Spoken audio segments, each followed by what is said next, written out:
Remaja.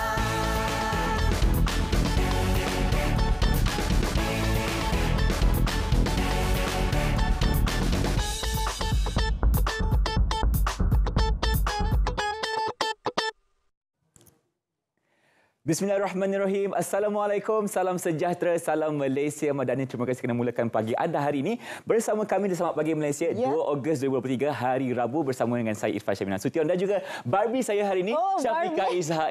Hai Barbie. Hai Ken. Macam Come on Barbie, let's go party. Kita ikut je. Sebab itu tengah trend sekarang kan. Betul. Syafiqah sihat ke? Sihat Alhamdulillah. Terima kasih my Ken. Thank you. Dan juga kita harapkan kepada penonton Selamat Pagi Malaysia juga sihat sejahtera. Hari ini pelbagai topik akan kami kongsikan bersama dengan anda pastinya dalam program Selamat Pagi Malaysia yang bersiaran secara langsung dari Studio N1 Wisma Berita Angkasa Puri Kota Media. Kita nak mulakan terlebih dahulu dengan isu yang menjadi sebutan semalam iaitu berkaitan dengan TVET ataupun Sijil Kemahiran Malaysia di mana pelajar daripada SKM ini ataupun Sijil Kemahiran Malaysia ini sebenarnya kebolehpasaran mereka tinggi. Sangat luas. Peluang mendapat pekerjaan juga tinggi. Tetapi semalam yang amat berhormat Perdana Menteri menzahirkan bahawa beliau sedikit sedih sebenarnya apabila gaji yang mereka terima sebenarnya tidak setimpal, Irfan. Jadi ini merupakan satu isu yang perlu kita perhatikan semula dan perlu diperjelaskan oleh industri terutamanya pemegang taruh. Dan bila kita bercakap mengenai TVET, perkasa tambah baik pendidikan TVET lahir graduan terlatih. Ya, dan kita melihat sini Permukasaan Pendidikan Teknikal dan Latihan Vocational TVET perlu bagi melahirkan graduan lebih terlatih sekaligus menikmati gaji yang lebih baik. Betul apa yang saya katakan tadi sebab tidak setimpal gaji yang mereka terima dengan kerja yang mereka telah lakukan sebelum ini. Dan walaupun peratusan lulusan TVET mendapat pekerjaan tinggi, namun Perdana Menteri kita Datuk Seri Anwar Ibrahim tidak berpuas hati dengan gaji diterima graduan berkemahiran berkenaan yang seumumnya masih di bawah RM2,000 berbanding pekerja TVET luar negara yang menikmati gaji yang lebih baik. TVET ini ataupun Sijil Kemahiran Malaysia ini boleh didapati melalui pelbagai cara sebenarnya, melalui pusat bertauliah pun boleh, PPT ataupun penilaian pencapaian terdahulu pun boleh dan juga SLDN ataupun Sistem Latihan Dual Nasional. Di mana SLDN ini, Irfan, sebenarnya program ini dah lama pun tetapi semalam dilancarkan satu lagi program baru di bawah SLDN ini iaitu Academy in Industry SLDN. Itu peluang latihan berkemahiran tinggi dan persijilan bagi anak muda di mana ianya melibatkan 200 syarikat dan juga mereka ini akan diambil bekerja, dilatih dan diberi sijil dalam tempoh 9 ke 18 bulan dan sasarannya adalah 20,000 pekerja yang akan terlibat sama dalam Academy in Industry. Dan kita akan lihat sebenarnya 40 juta dana khas disediakan kerajaan menerusi Kementerian Ekonomi di bawah program baru Academy Industry ataupun I ini, sistem latihan dual nasional SLDN sehingga akhir tahun ini. Dan program ini melibatkan 200 syarikat seperti mana diumumkan tadi. Dan Menteri Ekonomi kita Rafizi Ramli berkata dan itu bagi pembiayaan insentif penempatan bekerja, insentif lulus kekal dalam pekerjaan dan insentif pensijilan sekiranya pelatih kekal dalam pekerjaan sehingga 18 bulan bagi melayakkan mereka menerima sijil Kemahiran Malaysia ataupun SKM. Hari ini tumpuan pastinya kita akan berikan bagaimana sebenarnya pelaksanaan ekonomi madani.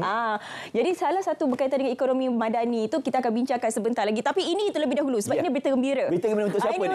Untuk kita semua. Untuk kita Pemberian kredit e-tunai RM100 dilaksana suku keempat tahun ini. Akan melibatkan golongan B40 dan M40 yang dilaksanakan pada suku keempat tahun ini. Dan Kementerian Kewangan dalam mintaan melalui Facebook rasmi mengumumkan pihaknya sedang memperincikan inisiatif itu dengan pihak berkepentingan dan kita mengharapkan bantuan ini dapat sedikit sebanyak memberikan kelegaan kepada rakyat Malaysia sendiri. Ya, betul. Selain daripada itu juga, bantuan khas penghargaan tahun 2023 yang akan dibayar pada 10 Ogos di mana penjawat awam grade 56 ke bawah akan menerima RM300 manakala pesara kerajaan pula akan menerima RM200 dan ini akan disalurkan mulai 10 Ogos. Baik, kita lihat di sini berkaitan dengan kerajaan optimis sebenarnya untuk capai sasaran jangka sederhana di bawah ekonomi madani. Dan kita lihat di sini Timbalan Menteri Kewangan 1 Datuk Seri Ahmad Maslan optimis 7 peranda aras dalam tempoh 10 tahun. Maksudnya dalam tempoh sederhana mampu disesikan berdasarkan kemajuan dalam perkembangan ekonomi ketika ini. Dan jadi tidak jauh daripada hasrat sebenarnya untuk kita melonjakkan. Sekarang ini KDNK kita berada di tangga ke-37 dan kita sasarkan untuk naik kepada kedudukan ke-30 dalam dunia sebenarnya. Itu hasrat Kementerian Ekonomi dan juga Kerajaan Malaysia sendiri untuk kita berdasarkan kepada ekonomi medani dan menjadikan negara kita lebih maju dan memacukan ekonomi negara selepas ini. Ya, ini yang kita akan bicarakan sebentar saja lagi bersama dengan tetamu dan juga Irfan mengenai ekonomi madani selain daripada ekonomi madani.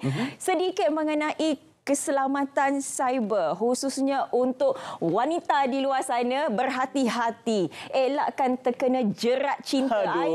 Jerat cinta ni bahaya. Ini memang masalah ini. Jadi antara modus operandi dia ialah mencipta identiti palsu, kemudian memikat mangsa menggunakan kata-kata manis dan pujian. Hati-hati. Selalu Irfan lah ni bagi kata-kata mana ada. Saya tak pernah buat macam tu. Saya fikir pernah kena ke? Kemudian dia akan mewujudkan hubungan emosi dan akhirnya meminta wang atau maklumat peribadi. Jadi antara cara-cara mengatasinya kami kongsikan pastinya di Instagram Berita RTM. Jadi kalau anda masih lagi belum mengikuti Berita RTM, Instagram, Facebook, Twitter ataupun TikTok, pastikan anda follow sekarang. Ikuti kami sekarang sebab ada banyak sebenarnya kami kongsikan infografik-infografik menarik seperti ini. Betul. Jadi kita akan berhenti berehat seketika. Teruskan bersama kami dalam Samak Pagi Malaysia selepas ini. Jom Babi, kita rehat dulu. Jom kan.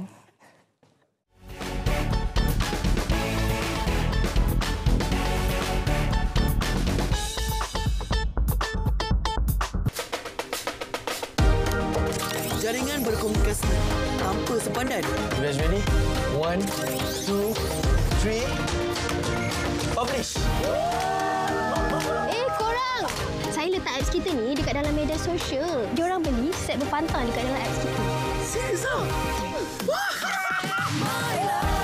Sama-sama kita kan kian bijak berkesan literasi digital.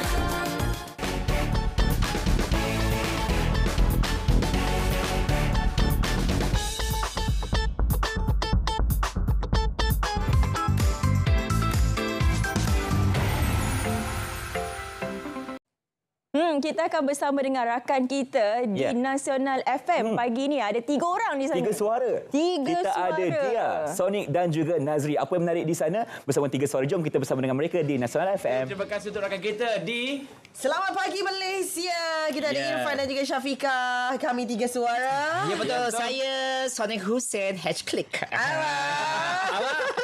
Saya nak kena sebut juga Okeylah. Saya Diana Wai. Kanta 744. Saya Nazri. juga tahu dia. Radium RTM. Okey, baik. Jadi kami 3 suara kalau di radio kami akan bersama-sama dengan semuanya.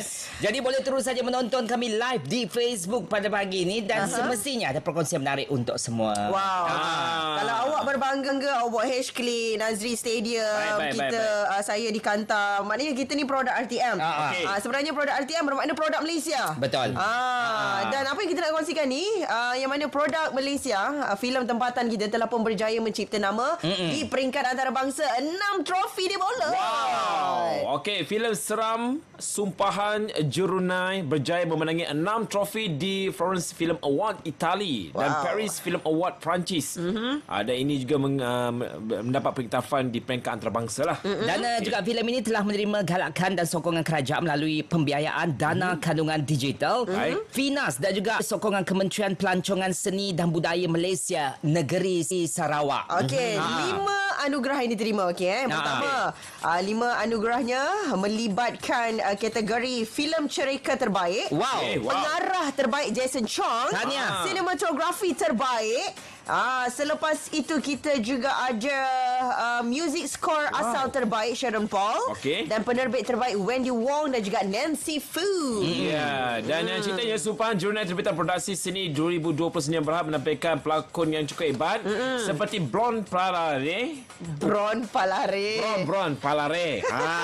Ukasha Senros, Amiro Afendi dan juga Syafi Naswib. Okey, baik. Dan filem ini turut terpilih untuk tayangan perdana sempena Julai Lion The Book International Films Festival di Amerika Syarikat pada Mei lalu dan juga ditayangkan sebenarnya malam pembukaan festival filem dan anugerah antarabangsa Asian 2023 di Kuching, Sarawak. Okey, mungkin ada yang tanya Jurunai itu apa?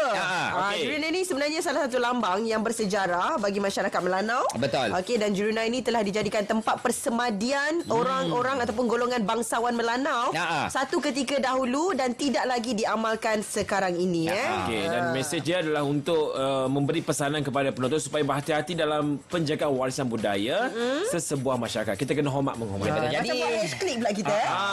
Jadi tahniahlah diucapkan dan sekaligus filem ini dibualkan di media sosial bukan saja di dalam negara kita, malah ia dibualkan oleh rakan-rakan kita di luar negara. Betul. Sebab bukan sekadar mengenai kisah seram yang kita nak berikan tumpuan, tapi dalam masa yang sama nak jadikan filem ni sebagai sebuah naskah yang mampu jadi rujukan untuk negara kita sebab ada sejarah tentang suatu kaum, suatu adat dan budaya di Sarawak khususnya. Luar biasa.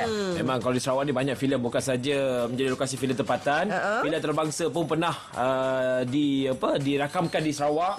Memang cukup hebat dengan kawasan flora yang cukup hebat. Betul. Awak sebagai orang Sarawak, kami memang banggalah apabila kita nak berkelakar pasal Sarawak tu jadi kita orang semua yang dengar kami orang pada hari tu tak kiralah di mana sahaja nak berada. Hari ni juga kita nak bagi kau wang tunai RM100.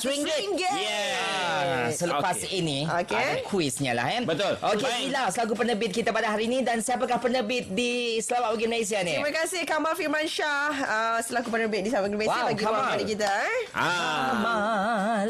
Jadi kita nak kembali semula bersama rakan kita Irfan di Selamat Pagi Malaysia. Silakan bersama Tiga Suara di Nasional FM. Terima kasih Tiga Suara Dia, Sonic dan juga Dina Nazri atas perkongsian untuk Nasional FM. Dan sekarang ini kita nak lihat kepada ekonomi madani. Dan kalau ikut perinciannya, ekonomi madani telah menggariskan dua fokus utama, iaitu untuk menjadikan Malaysia sebagai jago ekonomi serantau dan juga untuk meningkatkan kesejahteraan rakyat hidup Malaysia. Jadi kita akan berkongsi kepada anda hari ini dalam komentar SVM berkaitan dengan jago ekonomi serantau, dan hari ini kita bersama dengan Profesor Madya Dr. Aimi Zulhazmi Abdul Rashid. Assalamualaikum, selamat pagi Doktor, apa khabar? Waalaikumsalam warahmatullahi. Selamat pagi Irfan. Selamat pagi. Baik, Doktor, dalam kita melihat kepada inisiatif ekonomi madani ini, kita perlu membuat satu rombakan ekonomi yang baru. Jadi, apa yang perlu kita fahami tentang percaturan baru yang akan dilaksanakan selepas ini? Baik Irfan. Kalau kita ingat, kalau tahun 80-an dahulu ataupun 90-an kita dikenali, Malaysia dikenali sebagai harimau Asia. Pada masa itu pertumbuhan KDNK negara pada sekitar puratanya 8% tahun. Namun kita telah kehilangan rentak sedikitlah pertumbuhan negara dan sepatutnya kita menjadi sebuah negara maju wawasannya pada tahun 2020. Tapi kita tahu apa yang berlaku pada tahun 2020 dengan pandemik, satu episod yang sukar bagi seluruh dunia lah. Jadi dengan plan ekonomi madani ini, ia cuba menjadikan Malaysia menjadi salah satu kuasa ekonomi yang kembali dihormati di rantau Asia, sekurang-kurangnya di Asia Tenggara, dan ia memerlukan percaturan bagaimana untuk menstruktur semula maupun mentransformasi ekonomi negara dari pelbagai aspek. Irfan, secara mudah ejen transformasinya adalah pengadaptasi teknologi. Untuk melonjakkan ekonomi, ia perlu dilonjakkan penggunaan teknologi ini bukan hanya dari segi komunikasi seperti 5G yang kita buat ini, tapi juga pada sektor-sektor ekonomi yang lain, seperti pertanian moden, pertanian yang begitu maju, sektor pembuatan, AI, kecerdasan, dasar pendidikan yang mendedahkan pada kemahiran awal pada peringkat awal seperti seperti sekolah rendah lagi kita cerita pasal TVET, sekolah rendah lagi kita cerita pasal penggunaan teknologi, dan dia dibawa untuk membangunkan insan-insan yang punya kemahiran dalam teknologi, kemahiran dan sebagainya. Selain daripada itu, apa yang mustahak adalah polisi dan undang-undang untuk menarik para pelabur yang kita ada sekarang maupun luar dan dalam. Maksud saya di pelabur tempatan haruslah fleksibel, haruslah sentiasa peka dengan perubahan, kerana bukan hanya kita saja yang cuba menarik pelabur, tapi pelbagai lagi negara-negara lain di serantau Asia ni yang cuba menarik pelabur ke negara mereka. Itu kita harus peka dan sentiasa up to date lah, secara kompetitif lah. Dan banyak negara ni sebenarnya melihat menjadikan Malaysia ni sebagai salah satu rujukan untuk menarik pelabur. Dan apa pun kita boleh belajar bagaimana untuk menstruktur semula. Kita melihat negara-negara yang dulu sebaris dengan kita pada tahun 80-an, 90-an seperti Taiwan, Korea Selatan yang kini telah melonjak ya dengan penggunaan teknologi dan dasar-dasar perniagaan yang lebih terbuka dan bertaraf dunia. Kita juga boleh belajar daripada gergasi Asia, ekonomi kedua terbesar di dunia, China. Sejak menyertai WTO pada tahun 2001, dalam beberapa dekad saja dia merupakan salah satu kuasa ekonomi dunia. Ya. Apa yang penting pun Irfan, kalau kita nak menjadi negara yang maju, negara yang dihormati, bukan hanya menjadi sebuah negara yang maju, tetapi juga rakyat. Yang penting tu rakyat dapat menikmati kemakmuran negara, mendapat pendapatan yang tinggi dan sebagainya. Itu juga sama pentingnya, dan mungkin itu yang lebih penting daripada kita mencapai sesuatu tapi kita sebenarnya mungkin hanya sekadar mencapai dari segi fizikal tapi rohaniah sudah tak sampai, Irfan. Baik, Doktor. Beberapa penalisis ekonomi telah membuat kenyataan bahawasanya ekonomi negara akan berkembang 4.8% sekiranya ekonomi madani ini dilancarkan dan dilakukan dengan segera.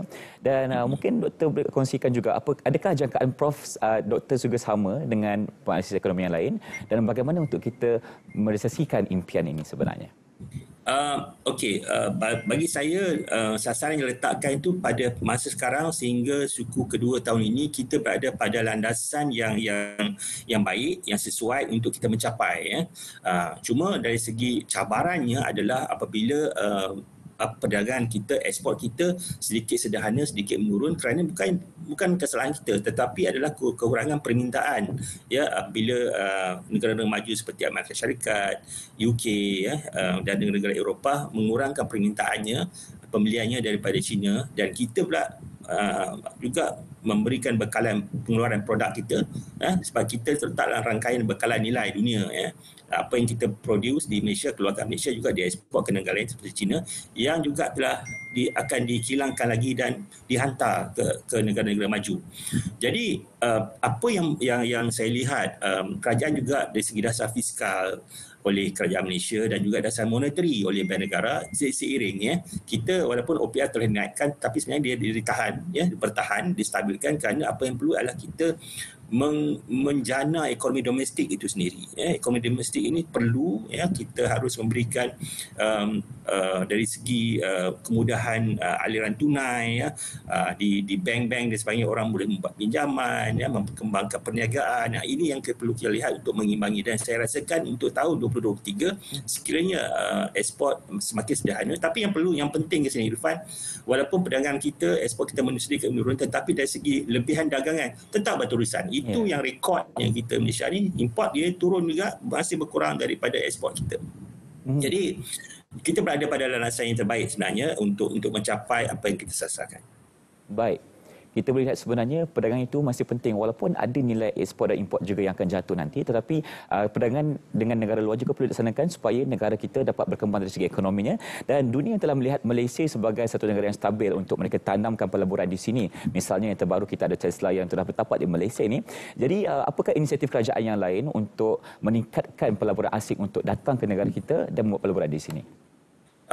Kita yang penting sekali saya dapat melihat bukan saja polisi kita, percukaian kita juga berubah Irfan, tetapi juga kepimpinan negara itu sendiri komited turun padang berjumpa dengan pemimpin-pemimpin global seperti Elon Musk dan berjumpa dengan negara-negara yang rakan strategi perdagangan Turki dan sebagainya untuk membawa pelaburan masuk ke Malaysia.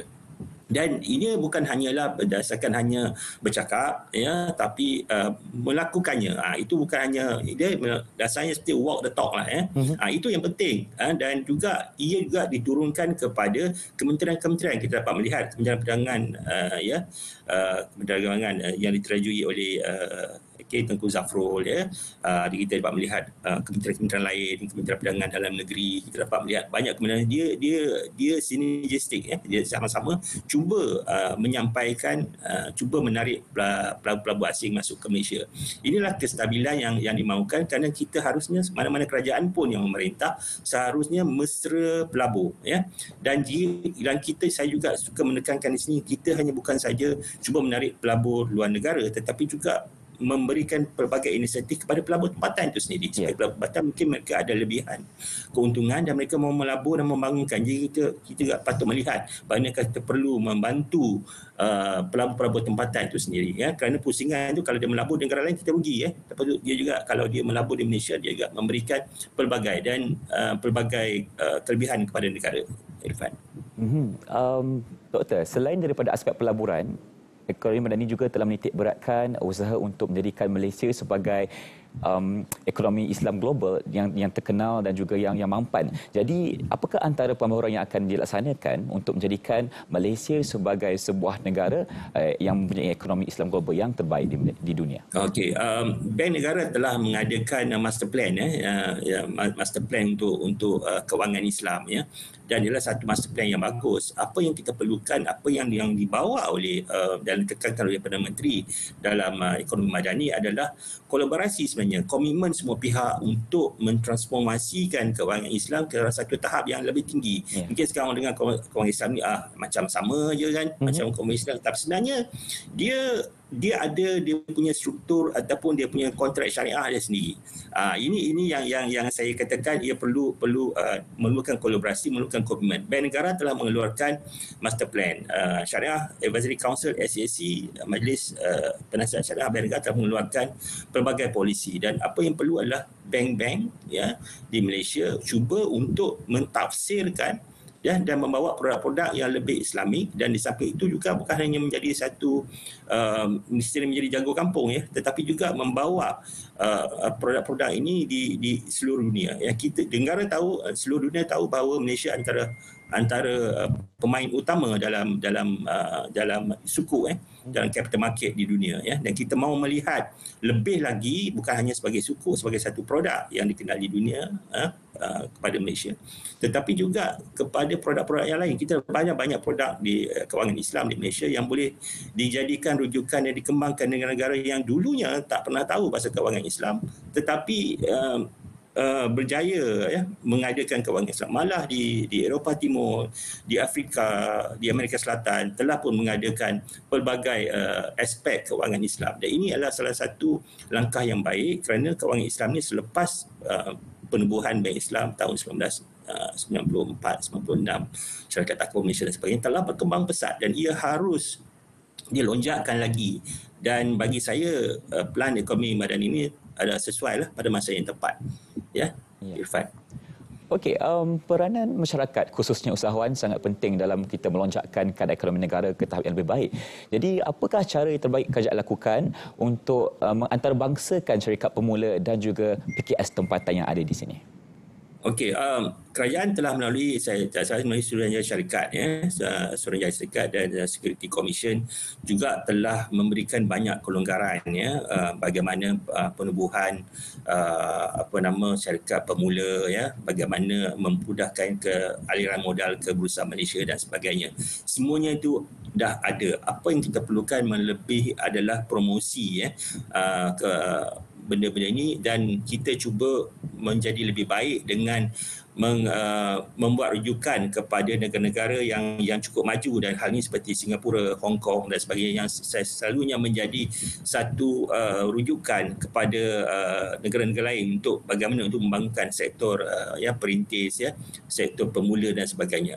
Jadi kita harus melihat ini dari segi aspek yang positif. Yang banyak lagi kita boleh lakukan. Apa yang perlu yang kita suka adalah komitmen kerajaan dan memahami kepentingan teknologi, memahami kepentingan negara harus merubah struktur ekonomi yang ada dan keluar daripada kepompong yang kita mungkin rasakan sedikit selesa pada masa ini. Ya, okey. Terima kasih, Doktor. Baik, mungkin sedikit kata-kata akhir, Doktor, untuk kita merasakan impian ini dan sebagai satu sandaran kepada ekonomi madani, kepada rakyat juga untuk sama-sama kita membangunkan ekonomi negara. Saya ringkasnya. Secara ringkasnya, apalah masyarakat kita sendiri harus memainkan peranan, Irfan. Pertamanya, kita harus membantu ekonomi kita. Kita harus membeli barangan buatan Malaysia, barangan keluaran Malaysia. Dan jika kita merupakan melancong, haruslah melancong di Malaysia. Barulah kita menguatkan wang kita. Selain daripada itu, kalau kita ni bertindak sebagai pengeluar dan mengeksport barang ke luar negara, gunakanlah barangan tempatan, barang mentah daripada Malaysia. Kurangkan pengimportan barang-barang daripada luar negara yang diproses semula. Jadi ini adalah antara benda yang kita boleh buat sebagai konsumer atau sebagai pengguna. Titik beratkan tentang produk negara, belanja negara, kerana kita memerlukan ekonomi domestik pada tahun ini sekurang-kurangnya, ya, dan kita dapat melihat ringgit juga telah semakin pulih, ya. Perubahan ringgit itu sendiri disebabkan oleh faktor global yang bukan hanya Malaysia tetapi negara-negara lain juga turut mengalami masalah yang sama. Jadi ini yang saya katakan, kita berfikir global dan tapi kita act, ya, kita bereaksi secara tempatan. Ini yang kita ni, think global, act local. Betul. Apapun kita walk the talk. Terima kasih diucapkan kepada Profesor Madya Dr. Aimil Zulkifli Abdul Rashid atas perkongsian bagaimana untuk kita menjadi jaguar ekonomi serantau Malaysia sendiri. Baik, sekarang ni kita akan terus ke cerita Pagi Kedah bersama dengan rakan pelapor Surati Senapi untuk usahawan industri asas tani. Kalau dah bersedia, jom kita persilakan.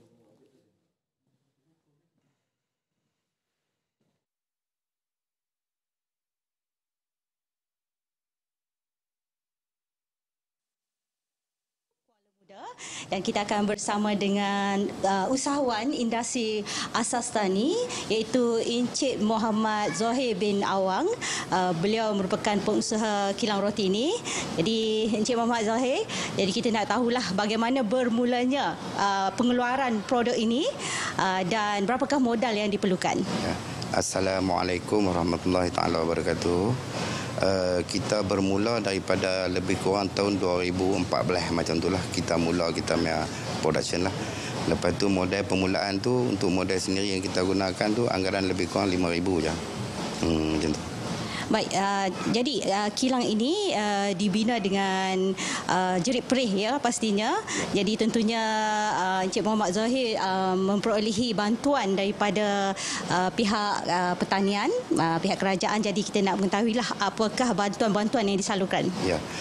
Bermula daripada 2016 kita buat permohonan HIP lah dengan Kementerian Pertanian melalui Jabatan Pertanian Kuala Muda, dan seterusnya kita dapat bantuan tersebut pada 2018.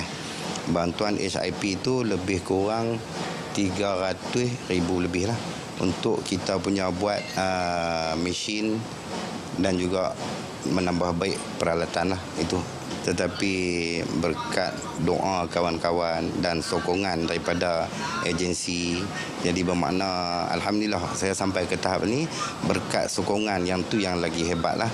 Dengan sokongan ejen-ejen saya, kawan-kawan saya kan. Jadi di sana yang saya dapat lonjakan secara tak disedari. Jadi secara tak langsung daripada jabatan dengan kawan-kawan, dengan ejen-ejen, bermakna kata semua tu mainan peranan yang cukup hebat lah untuk nak ke depan. Okey, bagaimana produk ini dipasarkan, dan Encik Muhammad Zohir pastinya mendapat banyak sokongan lah daripada bantuan-bantuan yang disalurkan. Jadi boleh ceritakan kepada kami. Okey, dari segi kita buat pasaran ni, peringkat permulaan tu saya cuma ada satu van. Selepas dah nampak boleh ke depan, saya keluar sendiri lagi satu van under syarikat lah. Dan seterusnya kita ada beberapa ejen lah. Beberapa ejen lebih kurang dalam 6-7 biji van lah. Ejen yang tolong pasarkan biskut saya ni. Lah ni yang dah sampai pun lebih kurang saya ingat ke Kuala Kangsar. Tu yang ejen tu. Lagi yang sampai di Selangor, Johor pun dah ada ejen sampai ke tahap situlah.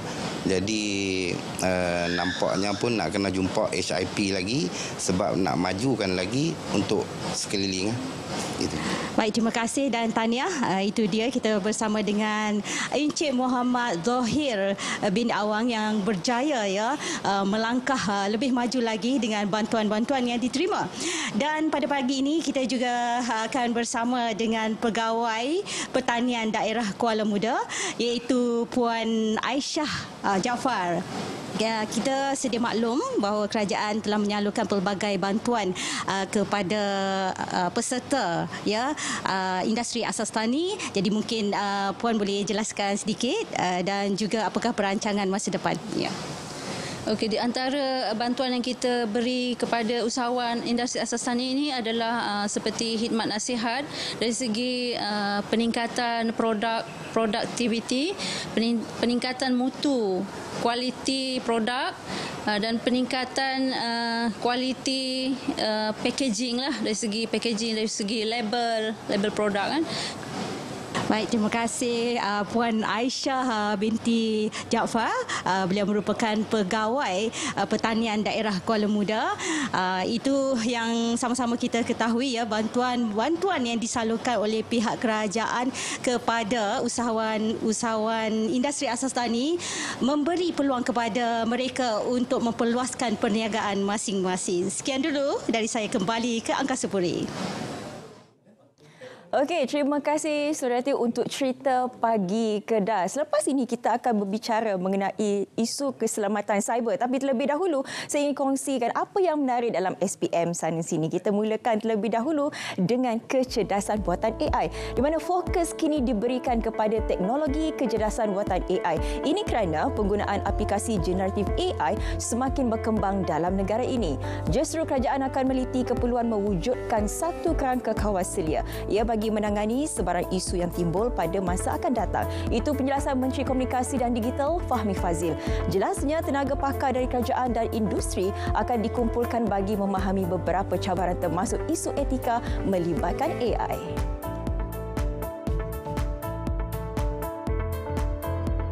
Expo Malaysia Fest yang melabuhkan tirainya berjaya mencatat nilai jualan sebanyak 17 juta ringgit. Lembaga Pemasaran Pertanian Persekutuan Fama memaklumkan nilai tersebut telah melebihi sasaran sebenar iaitu 10 juta ringgit. Expo 4 hari yang berlangsung di Singapore Expo Changi itu melibatkan penyertaan 278 syarikat PKS tempatan. Edisi kali ke-6 tersebut menjadi penganjuran terbesar dari negara ini dengan lebih 2,000 produk keluaran Malaysia dipromosikan. Expo itu juga berjaya menarik 135,000 pengunjung. Ini pula berkaitan dengan bas elektrik EV pertama di Perak mula beroperasi di Taiping. Pengangkutan itu disumbang Kerajaan Negara Jepun melalui Agensi Kerjasama Antarabangsa Jepun. Bas EV berkenaan diharap dapat merealisasikan impian negeri berkenaan menjadi bandar mesra alam semula jadi menjelang tahun hadapan. Bas elektrik itu mampu memuatkan seramai 23 penumpang dalam sekali perjalanan. Ia melalui 3 kawasan sekitar bandar Taiping iaitu Galeri Perbandaran, Menara Jam dan Rain Tree Walk.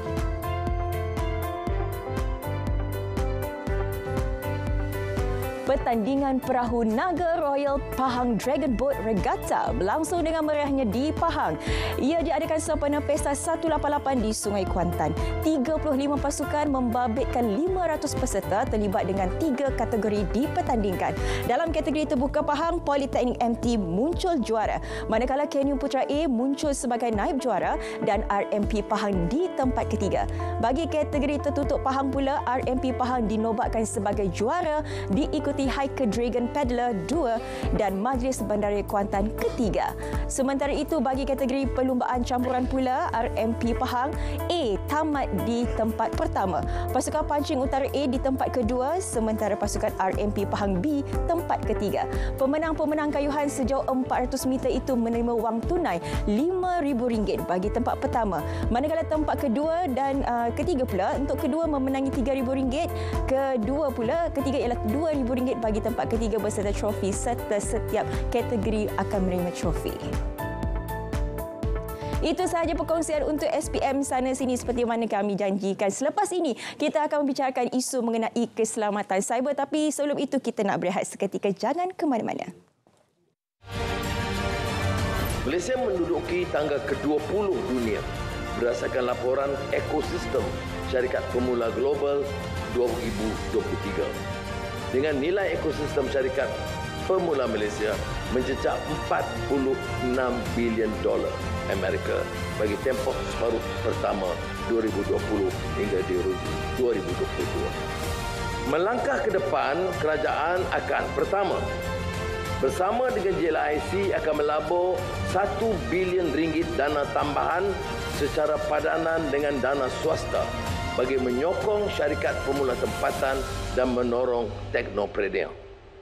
Ini termasuk memastikan penyediaan dana bagi setiap fasa syarikat berpertumbuhan tinggi. Kedua, memperluas pelaksanaan program seperti Corporate Hackathon dan Microthon di bawah Pelan Hala 7 Ekosistem Startup Malaysia Super 2021 2021-2030 bagi mendekatkan rakyat dan syarikat pemula untuk mengatasi masalah yang dihadapi.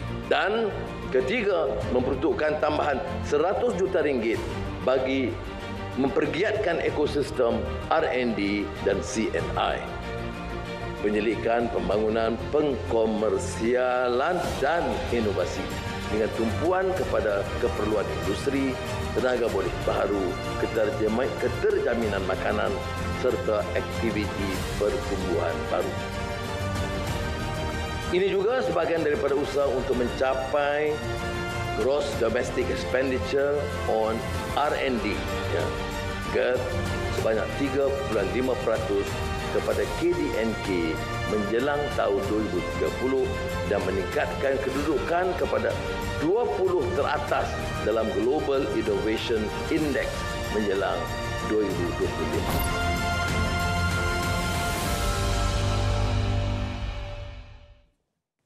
Okey, kita masih lagi bersama dalam program Selamat Pagi Malaysia. Seperti mana saya kongsikan sebentar tadi, kita akan berbicara mengenai isu keselamatan cyber, di mana isu ini saban tahun semakin memeritkan. Sebenarnya kalau kita ikutkan perkongsian daripada Cyber Security Malaysia, negara mencatatkan 4,741 kes ancaman cyber pada tahun lepas. Dan bagi setakat Februari tahun ini pula, sebanyak 456 kes penipuan telah pun direkodkan. Jadi untuk berbicara lebih lanjut mengenai isu keselamatan cyber ini, saya bersama dengan Datuk Teknologis Dr. Haji Amiruddin Abdul Wahab, Ketua Pegawai Eksekutif Cyber Security Malaysia, dan juga Tuan Nazim Abdul Rahman, Pengarah Eksekutif Aerosia Exhibition Sdn Bhd. Assalamualaikum, selamat pagi. Assalamualaikum. Ya, kalau ikutkan saya kongsikan tadi, itu merupakan perkongsian statistik daripada Cyber Security Malaysia. Tapi untuk kita memahami lanskap dan juga senario bagaimana isu keselamatan cyber sekarang ini, Datuk? Okay, terima kasih Syafiqah. Bila kita sebut tentang landscape ancaman cyber, pertama sekali kita faham landscape digital itu sendiri. Kalau kita tengok sekarang ini, satu trend di mana seluruh penduduk dunia berhubung atau connected kepada internet, dunia digital. Kita lihat dalam satu statistik 5.16 bilion atau lebih kurang 64.4% penduduk dunia adalah pengguna internet. Dan di Malaysia lebih lagi, di mana lebih kurang 33.03 juta atau 96.8% penduduk Malaysia adalah pengguna internet. Jadi bermakna kita semakin berhubung atau connected kepada internet. Dan bila mana kita berhubung ataupun connected kepada internet ini, sebenarnya kita terdedah exposure kepada risiko ancaman-ancaman dan serangan cyber. Dan sebab itulah kita lihat contohnya tadi Syafiqah sebut tentang statistics. Kami di Cyber Security Malaysia ada satu pusat bantuan Cyber 999 di mana kami menerima pelbagai laporan insiden mengenai keselamatan cyber. Dan benda ini dilaporkan secara voluntary lah. Tapi dia statistik meningkat dan kadang-kadang dia berkurang dan sebagainya. Tetapi hakikatnya kita lihat dengan semakin ramai pengguna internet di dunia, sebenarnya pendedahan kepada risiko ancaman cyber itu tinggi. Jadi penting untuk kita bersedia sedia dan bekerjasama, sebab bila menyentuh tentang keselamatan cyber kita tidak boleh secara sendirian menanganinya. Betul, betul. Kalau saya kongsikan tadi, kalau setakat Februari sebanyak 456 kes, itu setakat Februari. Sekarang dah pun masuk ke Ogos. Bagaimana situasinya, Datuk? Ya, dia terus meningkat. Dalam kami di Pusat Bantuan Cyber 999, tak salah saya daripada Januari sampai Jun, kita ada dalam lebih kurang 2,825 insiden yang telah dilaporkan kepada kita. Dan dia dijangka akan terus meningkat sehingga hujung tahun ini. Dan dia terbagi terbahagi pada beberapa kategori. Ada yang aspek penipuan, penggodaman dan serangan-serangan seperti dipanggil kod-kod jahat ataupun malware dan sebagainya lah. Jadi itu boleh nanti kita discuss lebih detail. Tapi macam mana saya nyatakan tadi, cyber security ataupun keselamatan cyber ini tidak boleh diurus ataupun ditangani secara sendirian. Perlu kepada kita bekerjasama dengan pelbagai pihak dan perlu adanya platform yang membolehkan kita bekerjasama untuk menangani isu-isu ini. Ya, untuk menangani isu keselamatan cyber ini sebenarnya telah pun menjadi agenda nasional di semua negara di seluruh dunia ini. Tidak ketinggalan juga Malaysia. Jadi kita difahamkan adanya satu persidangan yang bakal berlangsung nanti akan bekerjasama dengan Erusi Exhibition Sdn Bhd. Mungkin Datuk boleh perjelaskan? Baik. Untuk makluman semua, kita di Cyber Security Malaysia pernah menganjurkan dia dipanggil acara tahunan, dipanggil CSMAs, Cyber Security Malaysia ACE Award Conference and Exhibition sejak 2010. Dan kebanyakannya kita mengumpulkan dan menggabungkan pelbagai pihak daripada sektor awam, private sector dan juga akademia dan sebagainya, industri untuk berkumpul dan membincang networking dan sebagainya. Sejak 2010. Jadi kita dah anjurkan sebenarnya lebih 10 kali, cuma pada masa COVID itu kita tak ada program lah sebab dia COVID. Jadi apa berlaku ialah tahun lepas kita menyambut ulang tahun kita yang ke-25 tahun, Cyber Security Malaysia 25 tahun. Dan ketika itu kita lihat perlu untuk kita melonjakkan lagi acara ini, bukan hanya di kalangan pakar-pakar keselamatan cyber tempatan, industri tempatan, tetapi juga dengan luar. Dan kita melihat perlunya kerjasama dengan Aerospace Exhibition, Aerosi Exhibition Sdn Bhd yang mempunyai kepakaran dalam penganjuran antara event yang berkaitan tentang keselamatan dan pertahanan di peringkat serantau. Dan untuk itu kita telah bersetuju bekerjasama dan kita rebrand event kita sebagai Cyber DSA, iaitu di Digital Services dan Defence Security Asia. Jadi itulah secara umumnya acara dan persidangan yang akan dianjurkan pada 15 hingga 17 Ogos ini di KLCC. Ya, itu di Cyber DSA 2023 yang akan berlangsung tidak lama lagi. Dan kita juga bersama dengan wakil penganjur hari ini, Tuan Nazim Abdul Rahman selaku pengarah eksekutif Erusi Exhibition Sdn Bhd. Mungkin boleh perincikan lagi mengenai persidangan ini. Apa di antara benda ataupun apa di antara tentatifnya? Ya, terima kasih Syafiqah. Datuk Amir sendiri pun dah banyak menjelaskan tadi. Saya sebagai wakil penganjur Cyber DSA seperti yang Datuk Amir cakap tadi ialah Cyber Digital Services Defence and Security Asia. Kali pertama diadakan, walau bagaimanapun kali pertama ni kita sebenarnya telah pun mengadakan acara ni sebelum ni di bawah platform yang kita panggil Defence Services Asia. Jadi kita keluarkan segmen tu untuk dijadikan satu acara yang tersendiri. Sebenarnya ialah untuk memberi tumpuan fokus kepada industri group yang kita akan tumpukan inilah. Acara ini akan berlangsung dari 15 ke 17 Ogos 2023 di Pusat Convention Kuala Lumpur, KL Convention Center. Jadi tadi Datuk Amir ada penjelaskan tentang kolaborasi bertepatan dengan tema kali ini, di mana kita menggunakan tema Advancing Digitalization and Security Through Collaboration. In fact, sebenarnya kita bukan saja bekerjasama dengan Cyber Security Malaysia, kita juga bekerjasama dengan bahagian cyber dan elektronik pertahanan Angkatan Tentera Malaysia untuk menjayakan program ini. Jadi sasaran kami ialah mendapatkan lebih kurang dalam 100 syarikat di mana kita pasti akan mendapat syarikat nombor ataupun 100 syarikat yang telah kami pun targetkan ni. Juga kami expect akan mendapat lebih kurang dalam 5,000 pengunjung perdagangan untuk datang hadir selama 3 hari acara ini. Saya masuk tau. Dan juga kita akan mengadakan, kita juga sebenarnya akan mendapat lebih kurang 500 penyertaan conference delegasi, dan juga seterusnya kita juga akan menerima lebih kurang 30 penyampai. Ya.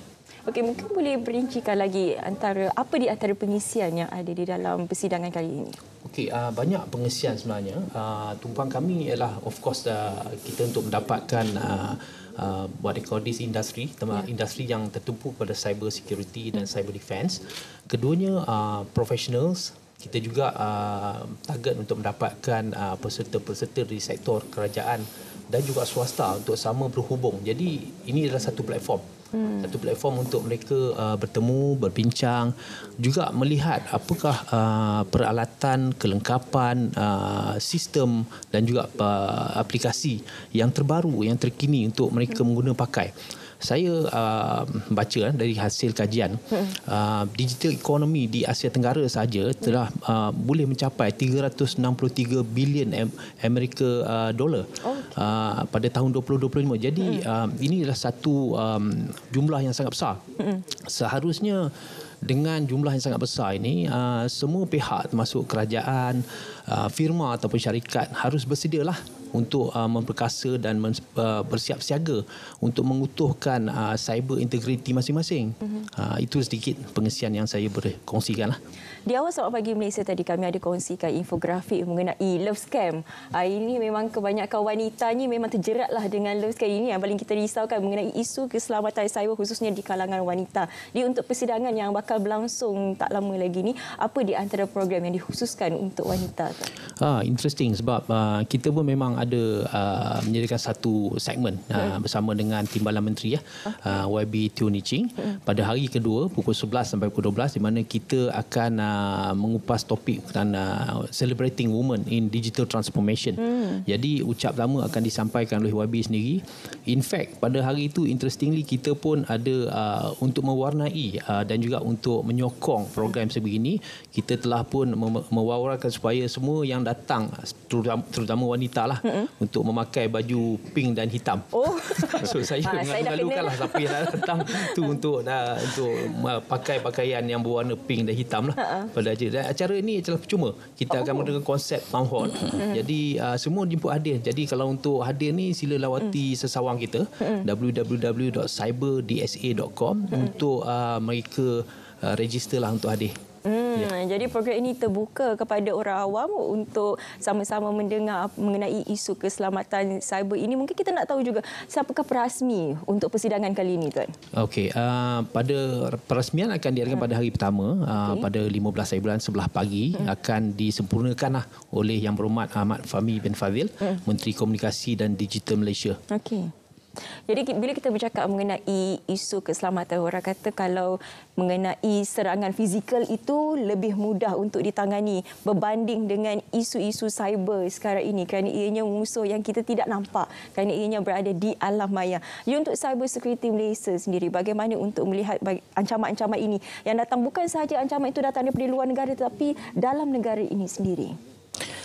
Okey, kita lihat macam Syafiqah sebut, jenayah sekarang cyber dan fizikal berbeza. Kalau dulu contohnya kalau kita tengok dalam movie orang kalau dia nak curi duit, dia pakai topeng, bawa senjata, pergi ke bank counter bagi duit. Itu dulu. Sekarang pun dalam movie pun dah tak ada dah. Semua guna elektronik, guna laptop. Yang penting ialah bagi dia laptop, bagi dia network. Jadi mungkin dia duduk dalam bank ataupun di luar bank atau sebelah bank, dia boleh mencuri duit yang ada. Jadi inilah cabaran. Sebab dunia internet adalah dunia tanpa sempadan dan juga benda yang kita tak nampak secara fizikal. Tetapi hakikatnya dia berlaku. Jadi dua alam yang berbeza tapi sebenarnya sangat integrated. Sebab sekarang ni kita sangat bergantung kepada teknologi digital. Jadi sebab itulah kita rasa keperluan untuk pengguna-pengguna internet di mana juga mempunyai kesedaran asas, ilmu asas tentang keselamatan cyber. Sebab itulah kita anjurkan program-program seperti ini yang mana secara tak langsung selain daripada memberikan ilmu, knowledge, networking platform untuk pemain-pemain industri, tetapi juga memberikan kesedaran kepada pengguna-pengguna internet dan sebagainya mengenai isu-isu, trend dan modus operandi yang terkini daripada penjenayah cyber dan sebagainya. Datuk boleh kongsikan apa antara modus terkini sekarang? Kalau kita tengok sekarang ni antara yang mencabar, kalau kita tengok trend kita di Malaysia, kejadian tentang penipuan antara yang tertinggi. Penipuan ni sebenarnya bukanlah isu teknikal sangat. Dia sebenarnya isu human. Isu manusia. Sebab dia secara tak langsung dia mengeksploitasi, dia hack orang kata, dia godam hati kita. Bagaimana dia godam hati kita? Contohnya tiba-tiba kita berkenal dengan seseorang tadi, lepas tu kita jadi scam. Dia sebenarnya bukan isu teknikal, isu human, tapi dia tahu kelemahan manusia di situ. Begitu juga dalam konsep phishing, kadang-kadang ini semua berpunca daripada kelemahan kita yang mungkin ada isu tamak, mungkin mudah simpati dan sebagainya. Jadi elemen social engineering atau kejuruteraan sosial semakin meningkat. Jadi penting elemen-elemen kita kena faham bahawa dalam topik keselamatan cyber dia ada elemen teknikal macam kalau sebut tentang hacking, tentang pengodaman, tentang ransomware, tentang DDoS, distributed denial of service dan sebagainya. Itu satu elemen. Tetapi ada juga elemen yang bukan bersifat teknikal macam tadi. Ya. Yang penting ialah kita kena berhati-hati dengan ada setting yang betul. Contohnya kita bila share dalam sesuatu media sosial. Bukan semua share. Kata sharing is caring, oversharing is careless. Ya, betul. Jadi itu antara benda. Okey, sedikit harapan daripada Datuk sendiri dan juga daripada pihak penganjur untuk persidangan kali ini. Silakan Datuk. Okey, saya melihat Cyber DSA sebagai satu platform yang penting untuk kerjasama di kalangan semua pihak. Sama ada dari sektor awam, sektor industri, akademia, komuniti dan sebagainya. Jadi kita cuba bangunkan satu platform yang membolehkan interaksi dan build networking antara semua inilah. Di samping kita berkongsi ilmu-ilmu dan teknologi terbaru yang berlaku di dunia digital. Ya, kalau dulu sebelum ini kami menganjurkan CSMA, Cyber Security Malaysia Award Conference Exhibition, yang banyak memfokus kepada pemain-pemain industri, akademia dan sektor awam di dalam negara. Jadi kita mengharapkan Cyber DSA ini dengan kerjasama ROC Exhibition Semerahat akan dapat melonjakkan melalui Cyber DSA ke peringkat serantau. Sebab itu kita juga menjemput tokoh-tokoh, pakar-pakar daripada serantau untuk turut terlibat bersama, dan kita nak menjadikan platform ini platform di mana kerjasama bukan hanya di peringkat dalam tapi juga di luar negara. Ya, sedikit ringkasnya Tuan. Ya, banyak yang Datuk Amir telah jelaskan tadi. Memang tumpuan kami ialah untuk menganjurkan pameran ini secara dan juga acara conference ini secara tahunan. Jadi our ambition is that of course untuk kita growkan event ini menjadi satu pameran yang menjadi tumpuan.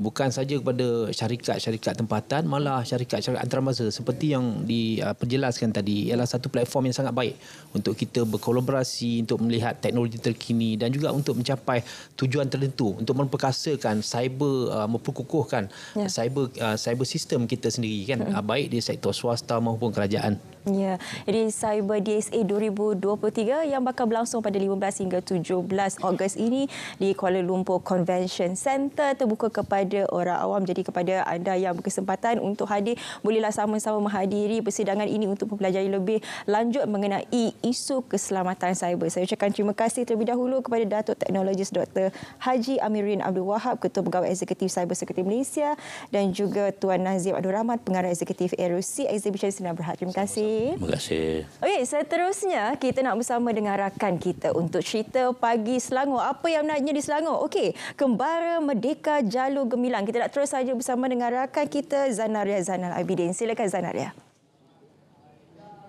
Baiklah Syafiqah, saya ketika ini berada di Sekolah Menengah Kebangsaan Bandar Banting di Kuala Langat, di mana hari ini bakal berlangsungnya program konvoi Kembara Merdeka Jalur Gemilang. Untuk mengetahuinya dengan lebih lanjut, saya bersama dengan Pengarah Jabatan Penerangan Negeri Selangor, iaitu Puan Maizatu Akmal Tujad, bagi mengetahui persiapan mengenai program ini. Assalamualaikum Puan. Waalaikumsalam warahmatullahi wabarakatuh. Terima kasih RTM. Okey Puan, tujuan utamanya program konvoi ini diadakan? Untuk makluman, Kembara Merdeka Jalur Gemilang atau KMJG merupakan salah satu program utama yang dirancang bagi memeriahkan sambutan Hari Kebangsaan dan Hari Malaysia 2023. Berapa checkpoint yang akan dikunjungi oleh program konvoi ini? Okey, untuk negeri Selangor sahaja kita ada 8 checkpoint utama, dan untuk makluman ia melibatkan 5 daerah utama di negeri Selangor. Kita tak dapat pergi semua 9 daerah lah. Ya, ada 8 checkpoint utama. Di mana checkpoint itu Puan? Okey, untuk makluman semua, pada hari ini iaitu 2 hari bulan, konvoi di negeri Selangor bermula 2 hingga 4 hari bulan Ogos 2023. Hari ini 2 hari bulan akan bermula di Kuala Langat, dan besok 3 hari bulan akan pergi ke Klang, Kuala Selangor, Sabak Bernam, dan pada 4 hari bulan terakhir sekali destinasinya adalah di Gombak. So hari ini pihak Selangor sendiri akan menerima baton daripada Negeri Sembilan Puan? Ya, saya benar. benar. Sebagai simbolik bermulanya KMJG Negeri Selangor, kita akan menerima jalur gemilang daripada delegasi konvoi KMJG Negeri Sembilan di premis perniagaan Taman Murni Sepang. Jadi maka bermulalah penjelajahan konvoi KMJG Negeri Selangor di Kuala Langat dan kemudian besok di Kelang, Kuala Selangor, Sabak Bernam dan di Gombak yang akan melibatkan 80 orang peserta dan melibatkan kenderaan motosikal berkuasa tinggi dan juga kenderaan biasa. Puan, ini adakah program ini program setiap tahun diadakan? Ya, saya. Ini adalah merupakan program yang sangat popular sempena sambutan Hari Kebangsaan dan Hari Malaysia. Dan saya percaya ramai rakyat Malaysia yang menunggu-nunggu akan ketibaan konvoi KMJG di negeri-negeri lain juga. Kerana kalau kita lihat ya, bagaimana pelaksanaan di negeri-negeri lain, memang ramai yang mengibarkan jalur gemilang di lokasi checkpoint ataupun di tepi-tepi jalan. Betapa seronoknya mereka melihat kenderaan ini dihias dengan jalur gemilang. Harapan Puan sempena Hari Kebangsaan pada tahun ini? Tentulah apa yang dirancang untuk KMJJ Negeri Selangor, saya berharap teratur, lancar, meriah dan lihatlah di belakang ini macam mana ya. Ini merupakan lokasi pertama kita pada hari ini. Kita berharap rakyat Negeri Selangor sama-sama menerima kehadiran kami, memeriahkan atur cara kami dan sama-samalah kibarkan jalur gemilang di premis, di tepi jalan, di mana-mana saja anda berada, tanda cintakan negara.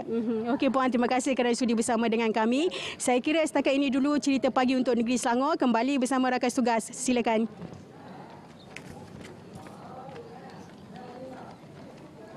Terima kasih rakan pelapor Zainal Zahidin untuk perkongsian cerita pagi Selangor. Ya, jangan lupa untuk kita kibarkan jalur gemilang untuk kita meraihkan semangat patriotisme dan juga untuk kita meraihkan sambutan Bulan Kebangsaan.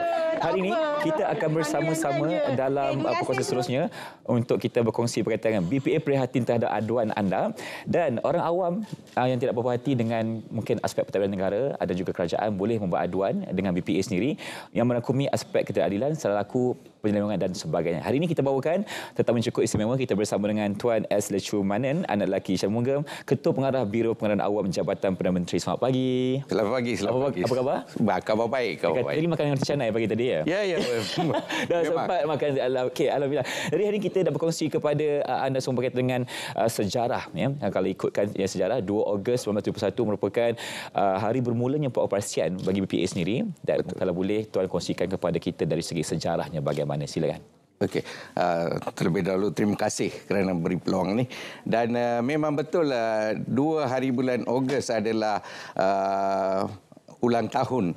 2 hari bulan Ogos tahun ni adalah ulang tahun ke-52 pengoperasian Biro Pengaduan Awam, di mana walaupun pengumuman penubuhan Biro Pengaduan Awam ni dibuat pada 23 Julai 1971, tapi Biro Pengaduan Awam telah mula beroperasi pada 2 hari bulan Ogos 1971 dan genap 52 tahun pada hari ini.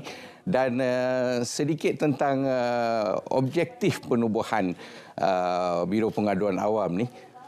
Dianya merupakan strategi serampang 3 mata di mana Biro Pengaduan Awam dijangka akan menjadi satu platform ataupun mekanisme untuk orang awam membuat aduan ataupun ketidakpuasan hati mereka terhadap sistem penyampaian kerajaan. Di samping ia juga dianggap akan mempereratkan hubungan di antara kerajaan dan juga dengan orang awam, dan juga secara tidak langsung maklum balas dan juga cadangan aduan yang dibuat tu akan membantu kerajaan untuk mempertingkatkan lagi keberkesanan sistem penyampaian ataupun kualiti perkhidmatan kerajaan kepada masyarakat. Betul, ya. Yang saya faham di sini, fungsi BPA adalah untuk kita menghubungkan kerajaan dan juga masyarakat. Betul. Sekiranya ada masalah ataupun perkara yang tidak berpuas hati, anda boleh berikan aduan kepada BPA sendiri. Jadi apa lagi peranan yang kita boleh fahami yang akan dijalankan oleh BPA? Kita banyak terima aduan. Okey, dalam secara puratanya kita terima dalam 2,000 aduan setahun. Setahun 2,000 Setahun 2,000 aduan. Dan aduan ni merangkumi pelbagai masalah. Dari masalah yang remeh seperti masalah sampah tadi kutip, sehinggalah masalah-masalah yang besar seperti masalah jalan raya dan sebagainya. Tapi sometimes masalah tu walaupun dia nampak remeh, tapi bila kita menyelesaikan masalah tu, misalnya jalan berlubang, bila kita dapat menyelesaikan masalah jalan berlubang tu, dia membagi impak kepada seluruh pengguna jalan raya tu. Sama juga macam jalan masuk ke satu taman ataupun ke kampung tu, lampu ada tapi tak bernyala. Okey, bila kita dapat selesaikan masalah tu, maka seluruh masyarakat yang duduk di kampung ataupun di taman tu mendapat faedah ataupun manfaat, dan juga kita dapat sedikit sebanyak mengatasi masalah-masalah yang mungkin timbul kalau masalah tu tak diatasi. Misalnya mungkin akan berlaku kemalangan dan sebagainya. Mungkin juga akan meragut nyawa. So bila kita mengatasi masalah-masalah walaupun seremeh lampu jalan tak menyala, jalan raya berlubang, tapi impak kepada masyarakat adalah besar. Ya, jadi itu yang kita bawakan kepada masyarakat, khususnya dari BPA sendiri, untuk kita menyelesaikan masalah masyarakat secara umumnya, supaya ramai orang akan dapat manfaat daripada perkara tersebut. Mungkin Tom menjelaskan kepada kita antara jenis-jenis aduan yang mereka berlakukan, sebab kita nak lihat dari segi klasifikasi aduannya bagaimana. Okey. Secara umumnya Biro Pengaduan Awam menerima aduan berhubung dengan salah tadbiran ataupun apa yang kita sebut sebagai maladministration. Dan dia punya kategori itu bermula dari segi kelewatan dalam penyampaian perkhidmatan sehinggalah tak mematuhi SOP yang ditetapkan oleh suatu jabatan. Juga masalah karenah pegawai-pegawai kerajaan. Memang macam-macam aduan yang boleh diajukan kepada Biro Pengaduan Awam. Begitu juga dengan masalah yang melibatkan agensi-agensi yang telah diswastakan. Misalnya perkhidmatan bekalan air. Di kebanyakan negeri ataupun hampir semua negeri, perkhidmatan bekalan air ini telah diswastakan. Tapi memandangkan ianya melibatkan orang awam, so biasanya kalau aduan berhubung dengan sektor swasta ni, kita tak terima. Tapi memandangkan bekalan air ini mempunyai kepentingan awam, maka aduan-aduan berhubung dengan bekalan air, bekalan elektrik, masalah telekomunikasi, memang masih lagi kita terima dan kita akan cuba selesaikan aduan-aduan yang dikemukakan pada kita. Baik, walaupun ia berkaitan dengan syarikat swasta, selagi mana dia mementingkan masyarakat secara umumnya, jadi kita akan bawakan aduan itu dan kita akan cuba atasi masalah tersebut. Mengikut bacaan saya, ada dua jenis tier aduan, first tier dan juga second tier. Jadi mungkin penonton nak tahu sekarang ini apakah perbezaan antara dua tier tersebut. Okey. Pada keseluruhannya, mengikut garis panduan yang kita ada untuk BPA ni, kita sepatutnya hanya menerima aduan second tier atau tier kedua. Aduan tier pertama ni adalah, misalnya kita kata sampah tak dikutip. Sepatutnya pengadu mengadu terus kepada agensi yang berkaitan ataupun pihak berkuasa tempatan yang menguruskan kutipan sampah. Tapi pada kebiasaannya, pengadu lebih suka mengadu pada BPA. Kenapa itu? Sebab bila kita yang mengambil tindakan ataupun kita yang menghubungi agensi berkenaan, maklum balas dan tindakan yang diambil itu lebih cepat daripada apabila pengadu menghubungi direct. Jadi apabila aduan itu diaju terus kepada Biro Pengaduan Awam tanpa melalui agensi yang berkaitan, itu kita namakan sebagai first tier aduan. Tapi katakan aduan itu telah disampaikan kepada agensi, tapi agensi tak mengambil tindakan ataupun tindakan yang diambil itu tidak memuaskan hati pengadu, maka pengadu mengajukan semula aduan itu kepada BPA. Itu adalah aduan second tier. Oh, itu perbezaannya. Ya, memang. First tier dan juga second tier. Dan seperti yang kita sedia maklum, terdapat beberapa saluran yang disediakan oleh BPA untuk mereka mengemukakan aduan dan sebagainya. Jadi mungkin Tuan boleh jelaskan kepada kita dan bagaimana BPA sendiri menguruskan aduan-aduan tersebut. Okey. Kita ada banyak saluran untuk beri kemudahan kepada orang awam mengajukan aduan. Kita tak nak menyusahkan orang awam datang ke pejabat untuk buat aduan. So untuk memudahkan orang awam ni, 95% aduan yang kita terima ketika ni adalah melalui dua saluran utama, iaitu apa yang kita namakan sebagai sistem pengurusan aduan awam ataupun SISPA, dan juga aplikasi pintar. Aplikasi pintar ni kita namakan sebagai RR ataupun respons rakyat. Baik. Jadi kebanyakan pengadu ketika ni menggunakan dua saluran itu. So seperti yang saya katakan, 95% daripada aduan yang kita terima adalah melalui dua saluran ni. Tapi di samping dua saluran ni, kita masih juga menerima aduan yang berupa dalam bentuk email, surat. Surat masih ada ya? Masih ada. Mungkin warga emas yang menggunakan surat. Ya, email, surat. Dan ada juga yang sanggup datang ke pejabat untuk beraduan secara bersemuka. Jadi itu antara pilihan saluran yang ada untuk mengemukakan aduan kepada BPA sendiri. Mungkin Tuan boleh terangkan kepada kita berkaitan dengan trend ataupun status terkini aduan yang sering dilaksanakan oleh masyarakat Malaysia secara umumnya.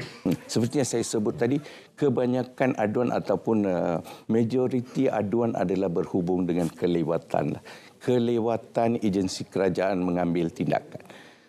Dan selepas kelewatan, masalah-masalah lain seperti tidak mematuhi operasi standard operating procedure, dan juga masalah dari segi penguatkuasaan yang lewat, dan juga masalah dari segi layanan yang diberi itu sendiri, sama ada layanan kaunter ke layanan melalui telefon ataupun layanan bila orang awam pergi secara bersemuka dengan agensi kerajaan. Ini antara aduan-aduan yang sering kita terima. Okey, itu berkaitan dengan aplikasi Respon Rakyat ni, RR. Kalau kita nak bercakap mengenai kata-kata akhir Tuan sendiri, mungkin saranan dan juga harapan kepada mungkin masyarakat di luar sana untuk melakukan aduan dengan terperinci dan juga boleh kita salurkan dengan secara betul dan juga telus. Silakan. Okey.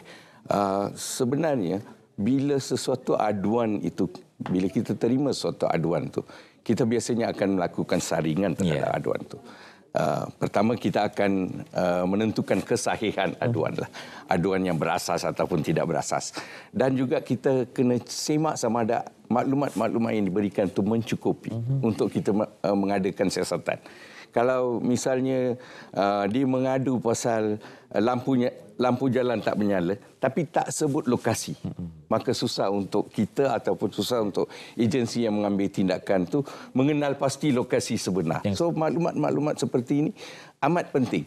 Bukan BPA nak menyusahkan orang awam untuk memberi maklumat terperinci, tapi itu adalah kehendak agensi yang bakal akan mengambil tindakan penambahbaikan ataupun tindakan pembetulan. So maklumat-maklumat itu sangat penting. So bila kita terima suatu aduan, kita akan buat saringan. Kalau maklumat tak lengkap, kita akan menghubungi pengadu. Sebab itu maklumat nombor telefon ataupun email pengadu adalah penting. Sangat perlu diletakkan. Perlu dimasukkan dalam aduan. Baik. Supaya kita boleh menghubungi sekiranya maklumat tambahan. Kita perlukan maklumat tambahan. Baik, kepada masyarakat di luar sana, sekiranya anda ingin melakukan sebarang aduan, jangan lupa untuk memberikan perincian sebanyak mungkin supaya pihak PWA untuk mereka mudah membuat siasatan dan juga akan membantu anda menyelesaikan masalah tersebut. Terima kasih diucapkan kepada Tuan S. Lecumanan, anak lelaki Shanmugam, Ketua Pengarah Biro Pengadaan Awam Jabatan Perdana Menteri untuk perkongsian hari ini. Dan seterusnya kita akan bersama dengan rakan pelapor kita di Map Malaysia untuk berkongsi kepada anda apakah laporan cuaca untuk hari ini. Jom kita bersama dengan mereka.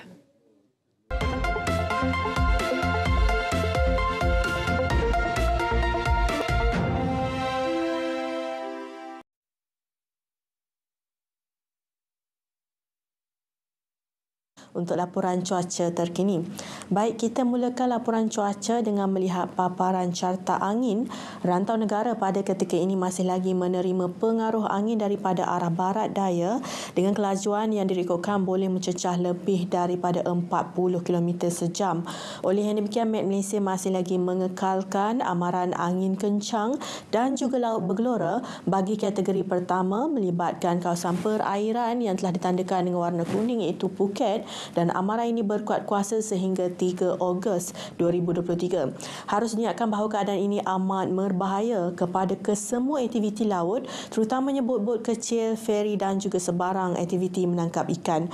Baik, seterusnya kita teruskan dengan melihat keadaan cuaca pada pagi ini. Dapat dilihat keadaan cuaca cerah dan juga sedikit mendung di hampir keseluruhan negeri di semenanjung Malaysia. Namun keadaan hujan masih lagi dilihat di 1-2 tempat melibatkan kawasan di sekitar negeri Perak dan juga perairan negeri Perak. Juga kita jangkakan untuk keadaan hujan beserta ribut petir akan memasuki di sekitar negeri Pulau Pinang, dan kita jangkakan keadaan hujan di negeri Pulau Pinang ini boleh berlarutan dalam tempoh masa 2 ke 3 jam. Baik, seterusnya kita lihat keadaan cuaca di sebelah Malaysia Timur pula.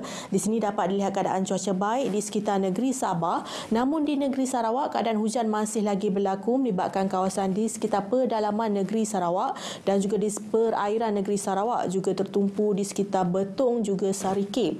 Keadaan hujan ini kita jangkakan boleh berlarutan sehingga ke lewat pagi nanti. Baik, kita teruskan dengan melihat ramalan cuaca di sebelah petang. Met Malaysia menjangkakan untuk keadaan hujan masih lagi berpotensi untuk berlaku pada tengah hari nanti melibatkan bahagian utara, manakala di sebelah petang keadaan hujan lebih tertumpu di sekitar pantai timur dan juga pedalaman.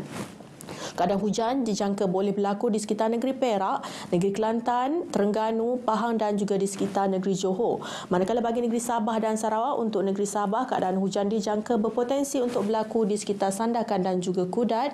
Manakala bagi negeri Sarawak lebih tertumpu di bahagian pedalaman dan juga di bahagian barat negeri Sarawak. Justru itu, orang awam dinasihatkan untuk sentiasa berhati-hati dan peka dengan amaran yang bakal dikeluarkan oleh Met Malaysia. Baiklah, sekian sahaja laporan cuaca daripada Met Malaysia buat masa kini.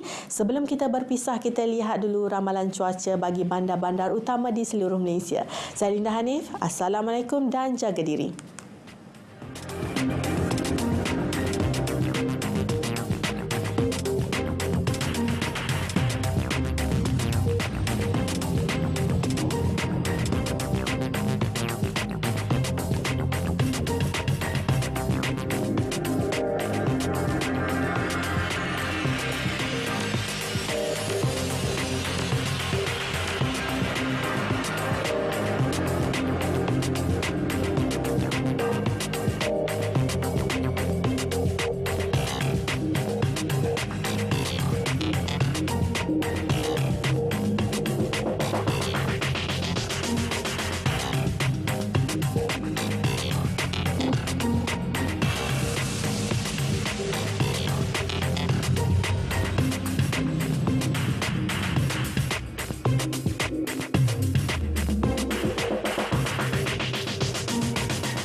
Khusus untuk para ibu di luar sana, 1 hingga 7 Ogos 2023 merupakan Minggu Penyusuan Susu Ibu Sedunia 2023. Jadi untuk berbicara lebih lanjut mengenai minggu ini, saya bersama dengan 2 tetamu di studio. Saya kenalkan terlebih dahulu di sebelah saya, Ketua Penolong Pengarakanan Bahagian Pemakaran KKM, Puan Rashadiba Ibrahim alias Rahmah. Dan juga di sebelahnya Dr. Roshida Muhammad Rozlan, Ketua Program Ijazah Sarjana Muda Seni Reka Visual Aswara. Assalamualaikum, selamat pagi. Waalaikumsalam. Selamat pagi. Minggu yang sangat menarik, Minggu Penyusuan Susu Ibu Sedunia 2023. Mungkin ada yang masih lagi tidak mengetahui akan kewujudannya minggu ini. Mungkin Puan boleh terangkan secara ringkasnya apakah maksud Penyusuan Susu Ibu Sedunia 2023 ini. Okey. Sebelum tu, terima kasihlah daripada pihak Kementerian Kesihatan kerana menjemput Kementerian Kesihatan untuk menceritakan tentang sambutan Minggu Penyusuan Susu Ibu ini. Sambutan Minggu Penyusuan Susu Ibu sedunia, ya, maksudnya secara global pada setiap 1 hingga 7 Ogos setiap tahun satu dunia menyambut sambutan ini. Ya, dan sambutan tahun ni ialah tahun 2023 ni ialah tahun yang ke-31. Okey. Sebenarnya sambutan ni disambut dan tahun ni tema dia adalah berkenaan dengan amalan penyusuan susu ibu dan juga pekerjaan, iaitu enabling breastfeeding, making different for working parents. Yang mana kita setujulah untuk dibahas dalam bahasa Melayu ni, kita kata macam mana kita nak mengupayakan penyusuan susu ibu tu perubahan bermakna kepada ibu bapa yang bekerja. So tema ni sebenarnya dia mengupas tentang peranan majikan, ibu bapa yang bekerja, bagaimana mungkin sesuatu tempat kerja itu menyokong ibu bapa yang bekerja yang nak menyusukan anak mereka dengan susu ibu ni, dan macam mana pula tempat kerja tu boleh menyediakan kemudahan yang menyokong mereka untuk terus menyusukan anak walaupun dah masuk kerja, dan macam mana pula persekitaran sekeliling ibu bapa yang bekerja macam kita lah sehari-hari ni boleh menyokong ibu bapa ni untuk terus menyusukan anak mereka 6 bulan sampai umur 2 tahun. Itu dia. Tapi itulah seperti mana Puan katakan tadi, mungkin ada beberapa kekangan, mungkin disebabkan infrastruktur ataupun situasi yang tidak memudahkan sebenarnya untuk amalan penyusuan susu ibu ini dilakukan. Tapi kalau kita melihat kepada situasi sekarang ini di negara kita, bagaimana dengan amalan ini, Puan? Okey. Alhamdulillah daripada tahun, kalau data daripada tinjauan kajian mobility survey, National Health Mobility Survey yang dibuat oleh Kementerian Kesihatan tahun 2006 sehinggalah tahun 2016, kita tengok ada peningkatan 4 kali ganda, amalan penyusuan susu ibu secara eksklusif. Maksudnya ramai ibu yang sejurus lepas kelahiran melahirkan anak sehingga anak itu berumur 6 bulan dia masih lagi terus menyusu. Tidak ada campuran yang lain, susu ibu sahaja, ya. Alhamdulillah meningkat. Dan kita juga tengok trend data terbaru tahun 2022, di mana kalau kita tanya setiap ibu, lebih kurang 95% yang mengatakan mereka pernah menyusu, tak kisahlah lama mana, ya. Kemudian data juga yang terbaru juga menunjukkan bahawa kalau kita tengok kanak-kanak yang berumur 2 tahun, seorang tu mesti dia menyusu sampai 1 daripada 2 kanak-kanak tu yang berumur 2 tahun masih lagi disusukan dengan susu ibu. Okey. Part of diberi makan lah. Macam tu. So alhamdulillah trend tu meningkat. Trend itu meningkat lagi pun sebenarnya rakyat Malaysia juga semakin syakna mengenai betapa pentingnya sebenarnya susu ibu ni dan juga khasiat-khasiatnya, bukan sahaja kebaikannya kepada bayi itu tapi juga kebaikannya kepada ibu tersebut. Okey, tahun ini agak berbeza sedikit sambutannya sebab ada kolaborasi di antara Aswara dan juga pihak KKM. Mungkin boleh perjelaskan, Doktor? Okey. Alhamdulillah. Sebelum tu saya ucapkan terima kasih. Assalamualaikum. Salam Madani. Saya selaku wakil daripada Aswara melalui bahagian inovasi dan jaringan strategik menerima jemputan ataupun menerima kerjasama daripada pihak KKM mengenai bagaimana kami dapat membantu menyelaras ataupun membantu kepada kempen penyusuan ibu. So di peringkat Aswara kami mengadakan beberapa program yang menyahut kepada promosi penyusuan susu ibu ini. Antaranya yang terlibat dengan bahagian saya adalah pertandingan melukis poster mengenai kesedaran penyusuan ibu di peringkat kebangsaan. So kami melibatkan, kami membuka pertandingan ini kepada seluruh Malaysia yang melibatkan pelajar daripada peringkat sekolah menengah hinggalah kepada pelajar di peringkat IPT awam dan juga swasta. So untuk itu program pertandingan ini dilangsungkan walaupun jangka masanya pendek dalam masa 15 hari, tapi alhamdulillah kita mendapat sambutan yang amat memberangsangkan daripada kedua-dua belah pihak, di pihak sekolah menengah dan juga daripada IPT swasta dan awam, yang mana program ini dibuka pertandingannya selama 15 hari bermula daripada 1 Julai hinggalah kepada 20 Julai, lebih kurang dalam 15 ke 20 hari. So keseluruhan karya yang kami terima daripada peserta-peserta pertandingan ini hampir 800 buah karya yang diterima daripada dua-dua kategori. So untuk kategori pertama kita menerima lebih kurang dalam 80 buah karya, dan kategori kedua yang melibatkan pelajar IPT balance itulah, maksudnya dalam 700 lebih penyertaan karya. Saya rasa dalam 765 buah karya yang ni.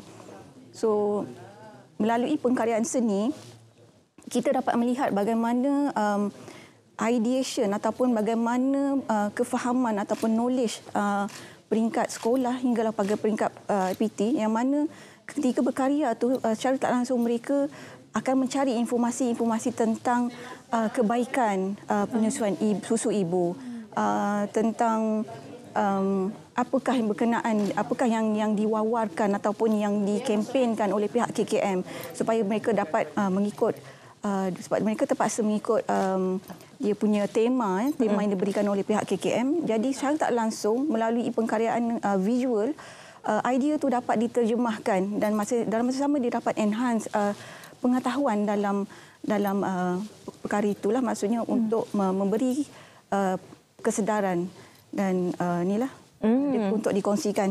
Dan selain daripada itu, visual juga menjadi sebuah medium ataupun wadah kepada promosi ataupun sebagai pemangkin kepada potensi memberi kesedaran kepada masyarakat, terutama kepada para ibu dan masyarakat lah, tentang kebaikan dan kepentingan penyusuan ibu. Jadi itu antara yang menarik sebenarnya untuk Minggu Penyusuan Susu Ibu sedunia 2023 di peringkat Malaysia ini, antara kolaborasi antara KKM dan juga Aswara. Jadi hasrat daripada pihak KKM sendiri sebagaimana untuk kita memastikan mereka di luar sana untuk sedar betapa pentingnya sebenarnya susu ibu ini, khasiatnya bagaimana dan juga bagaimana cara untuk kita lakukan ataupun bagaimana sebenarnya orang ramai boleh memudahcarakan lagi penyusuan ibu ini. Okey, mungkin sebelum saya jawab soalan tu, boleh ke Syafiqah saya tambah sikit tentang aktiviti kita di Aswara. Sebenarnya kalau kita tengok usaha Kementerian Kesihatan dalam mempromosikan penyusuan susu ibu ni, dalam nak melindungi dan menyokong ibu bapa untuk menyusu, kita tukar kita punya strategi untuk advokasi kita. Kita lihat kepada, kita tengok betapa cantik, uniknya seni ni. Kadang-kadang bila seni mengolah sesuatu perkara, dia nampak sangat senilah, unik ya. Di kadang-kadang kita tak terfikir itu cara olahan informasinya kan.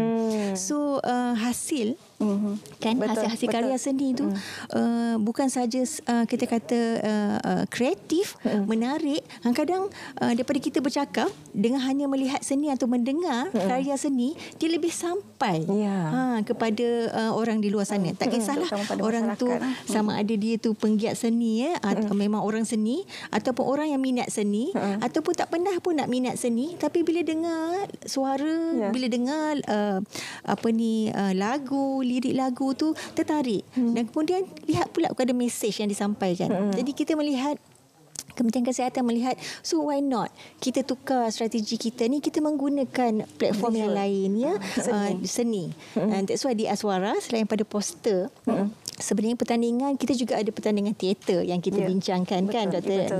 Ni, pertandingan teater dan juga pertandingan menulis lirik dan lagu. Yang pastinya kami simpan hari Sabtu ni, 5 Ogos. 5 Ogos Kementerian Kesihatan akan adakan satu program yang kita letakkan nama Embracing Breastfeeding Through Arts. Yang di mana di situ kita ketengahkan, kita tampilkan pemenang-pemenang daripada juara teater tadi, juara poster tadi, dan juga lirik dan lagu untuk dipersembahkan masa program tu nantilah.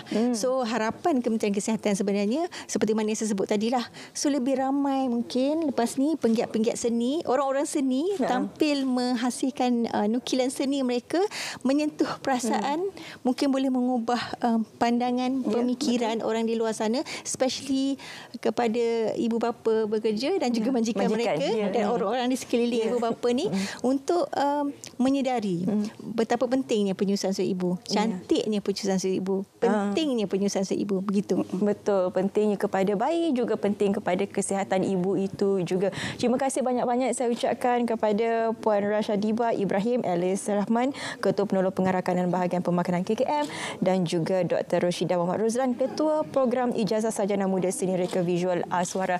Jadi sepanjang minggu ini 1 hingga 7 Ogos 2023 merupakan Minggu Penyusuan Susu Ibu Sedunia 2023. Seperti mana dikongsikan tadi, 5 hari bulan ini ada satu program khas di Aswara. Jadi kepada anda yang berkesempatan, bolehlah bersama-sama dengan KKM dan juga pihak Aswara untuk melihat bagaimana sebenarnya konsep ataupun seni itu diterjemahkan untuk menyampaikan mesej mengenai penyusuan susu ibu ini. Terima kasih sekali lagi. Okey, seterusnya kita nak berehat seketika. Selepas ini kita akan bersama dengan Irfan dan juga saya. Ada satu produk yang cukup menarik untuk anda, jadi jangan ke mana-mana.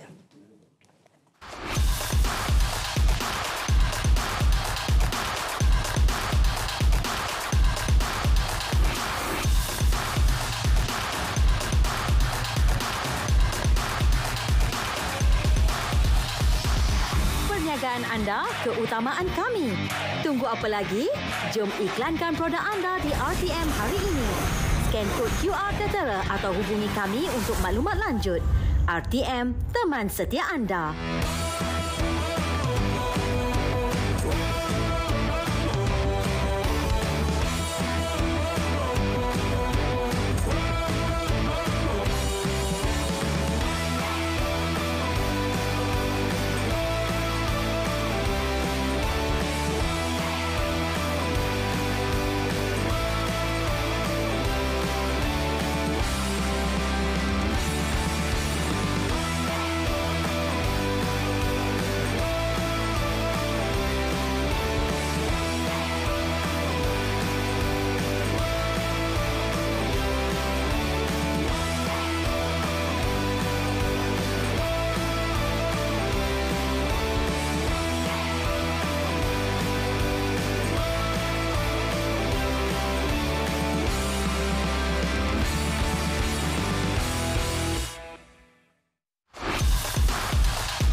Anda, keutamaan kami.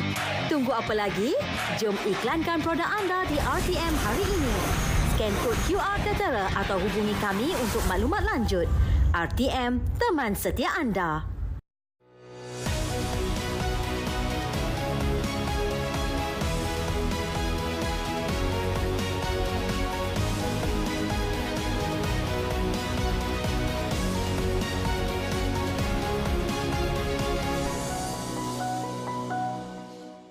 Kembali bersama kami dalam Selamat Pagi Malaysia SPM Plus. Tengok, suka dan anda perlu beli. Hari ini kita bersama dengan tetamu cukup istimewa. Kita persilakan Ahmad Iqbal Zulkifli, iaitu pengasas perfume Iba. Selamat pagi. Selamat pagi. Sihat Ya, pertama kali besaran kita. Saya bau wangi. Saya kenapa ni? Sebab bau perfume Iba dekat sini. Okey. Seperti yang anda tahu, Iqbal telah menjelajah ke 20 negara. Betul. Untuk mendalami ilmu minyak wangi ini dan telah berjumpa dan berkenan dengan 200 jenama perfume di seluruh dunia. Mengumpulkan. Jadi hari ini kita nak berkongsi kepada anda berkaitan dengan Iba Perfume sendiri dan bagaimana tercetusnya idea untuk Iqbal mengeluarkan Iba Perfume ini. Okey. Terima kasih dulu kepada host kita dan Assalamualaikum semua kepada penonton Selamat Pagi Malaysia. Agak lama juga saya tak bersiaran dan ini adalah hari yang terakhir sebelum saya pergi ke Jepun 2-3 hari nanti untuk belajar lagi. Untuk belajar lagi? Ya. Jadi sebenarnya saya pergi ke lebih 20 negara. Itu adalah inspirasinya, saya pergi ke lebih 20 negara dan minggu lepas pun baru balik dan ini pun datang untuk pergi ke luar negara. Sebelum ni ke mana? Belajar. Sebelum ni ke Singapura, Indonesia, ke negara Arab, Dubai, Jepun, Shanghai dan banyak lagi lah negara yang saya pergi untuk mendalami tentang minyak wangi dan menghasilkan wangian yang boleh dipakai untuk lelaki dan juga wanita. Cuma tuan-puan, sekarang ini ini adalah tempat penginapan saya di antara hotel yang termahal di dunia dan di situ ada satu butik yang saya terinspirasi untuk menghasilkan IBA. Jadi di situ kita tidur di dalam sebuah akuarium di dalam laut. Jadi itulah inspirasi saya untuk menghasilkan IBA perfume, salah satunya. Dan tuan-puan, hari ini kena simpan nombor telefon cepat-cepat yang tertera di kaca TV sebab hanya 40 orang terawal sahaja akan menerima hadiah beg tangan ini secara percuma. Percuma? Ya, tapi sekarang ini ambil gambar telefon di kaca TV. Untuk WhatsApp saja di nombor IBA Perfume 019-9500. Sangat senang. Jadi beg ini memang kita akan berikan kepada pembeli terawal. Jadi tuan-puan kalau nak balik mengundi kan, jadi tak perlu tukar, tak perlu beli beg yang lain lagi sebab ini memang sangat cantik dengan ada tali panjang. Cuma betul-betul kena cepat sebab kebanyakannya dari Sabah Sarawak yang membeli. Jadi ambil gambar sementara saya terangkan apa istimewanya produk ini. Okey. Pertamanya, saya boleh terangkan ya. Silakan. Pertamanya, produk IBA ni kita tak ada ejen, tak ada stokis. Hanya jualan di Selamat Pagi Malaysia sepanjang 8 tahun perniagaan saya. Sampai orang tanya, Iqbal ni berniaga apa sebenarnya? Jadi sebenarnya ini adalah tempat perniagaan saya sejak 8 tahun yang lepas sampai sekarang. Dan sebab kenapa tak ada ejen stokis, saya nak menjaga premium sebuah produk. Dan memangnya produk IBA ni, dua jenis bawah ni, memang hanya ada 300 set saja. 300 set saja. Jadi dengan harga RM170 saja, tuan-puan akan menerima 2 botol minyak wangi ini boleh pakai 4 ke 5 bulan. Lelaki dan juga wanita, 50 ml EDP yang kita buat khas untuk IBA saja dan akan dapat hadiah beg tangan kepada 40 orang terawal. Jadi cepat-cepat ambil gambar poster yang tertera. Laju-laju beli sekarang. WhatsApp dah masuk. Jadi jangan hubungi. WhatsApp sahaja di nombor yang tertera 019-9500. Sangat senang. 019-9500. Kalau boleh turunkan yang itu sementara untuk ambil gambar poster. Kita nak tengok nombor telefon yang lebih besar, boleh kan? Jadi WhatsApp sahaja. Bagi tahu saja nak order IBA Perfume, RM170 termasuk penghantaran ke Sabah Sarawak. Ya, terima kasih. Ke Sabah Sarawak, tuan-puan memang akan dapat terus dan beruntungnya sekarang ini kita buka juga sistem barang sampai baru bayar. Maksudnya, tapi sebenarnya barang sampai baru bayar pun dia mengambil masa dalam 2-3 hari dan ada charge RM5. Kalau sesiapa yang tak pandai untuk buat transfer secara online, bolehlah membeli. Tapi saya lebih sarankan untuk buat bayaran secara biasa, RM170. Dapat penghantaran kita dah tanggung. Kalau ikutkan Sabah Sarawak RM27 kos penghantaran, tapi kita bagi secara percuma saja. Okey, kalau RM170 itu akan dapat bukan satu perfume, akan dapat 2, termasuk kepada pembeli terawal akan mendapat boleh angkat boleh. satu beg yang sangat cantik ni. Jadi jangan tunggu lama-lama, nanti akan dikemas orang pula. Ini adalah tanggungjawab anda untuk membeli sekarang. IBA Perfume. Okey. RM170 2 perfume, 1 beg tangan. Dan tuan-puan mungkin macam betul ke ramai yang membeli ni? Dan saya ini sebelum saya berangkat pergi ke Jepun dalam 2-3 hari lepas dan ini adalah hari yang terakhir untuk saya bersiaran, jadi tak akan ada masa lagi. Cuma kita jamin barang akan dihantar segera dan tuan-puan yang mana WhatsApp ni yang sedang menonton ni, ini tuan-puan yang sedang WhatsApp, mesej dah masuk ke sini, memang bertubi-tubi, memang masuk. Laju Iqbal laju. Jadi tuan-puan ada yang call tu Iqbal. Jangan call sebab kita tak sempat nak jawab. Nanti staff akan balas bagi harga. Bagi tahu saja nak order IBA Perfume untuk dapatkan hadiah beg tangan ini kena cepat-cepat. Sebab beg ini sejujurnya satu kali itu biasanya saya akan bagi pada hari perayaan. Jadi pada waktu itu saya bagi semualah, maksudnya 300-400 orang membeli. Saya rasa seronok, ramainya yang beli.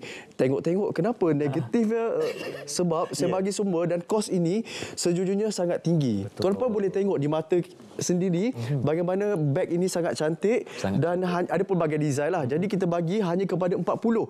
Sebab itu bila poster muncul, cepat-cepat ambil gambar untuk buat bayaran. Dan sebenarnya apa yang membezakan IBA dengan produk yang lain lagi? Pertama, ada edisi yang kita hasilkan di antara kilang yang terbesar di dunia. Mungkin macam Betul ke kan?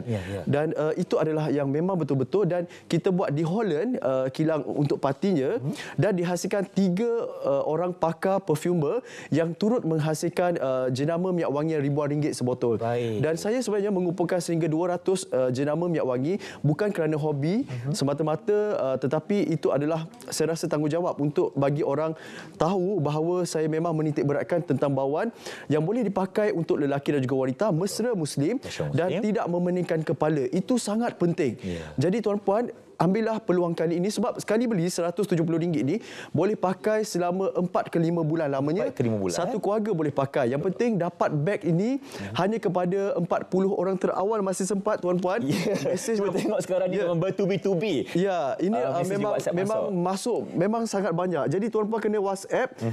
Kalau nak beli 2 set, maknanya dapat 2 lah. Beg ini 4 botol. Tapi yang kepada mereka 40 orang terawal sahaja. Jadi tuan-puan, ada satu potongan video yang saya serahkan dengan orang order, orang buat pesanan yang sangat banyak. Kalau ada boleh tunjukkan, dia menunjukkan banyak pasanya itu baru jualan hanya beberapa jam sahaja.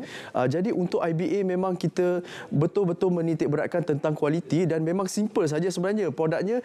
Yang penting dia tidak hapak dan tidak memeningkan kepala. Sebab saya sendiri pun saya akan mening dan juga muntah kalau bau terlalu kuat. Dan kita pun nak pakai biarlah sesuai dengan semua orang, semua golongan dan semua usia kan. Apa kata kita saksikan terlebih dahulu testimoni video yang sambil-sambil WhatsApp boleh tengok. Okey. Jom kita saksikan. Okay, I dah biasa pakai perfume jenama yang mahal gila, yang ribu-ribu. Tapi lepas I jumpa Iba perfume ni, I dah tak pandang dah yang lain. And as a doctor myself, yang jumpa ramai orang in my daily life, I make sure to jaga my image, and one of it is to make sure that I smell great, so people will be more confident to be around me. And sometimes they even ask me, my own patient, dia cakap, "Doktor, you pakai perfume apa?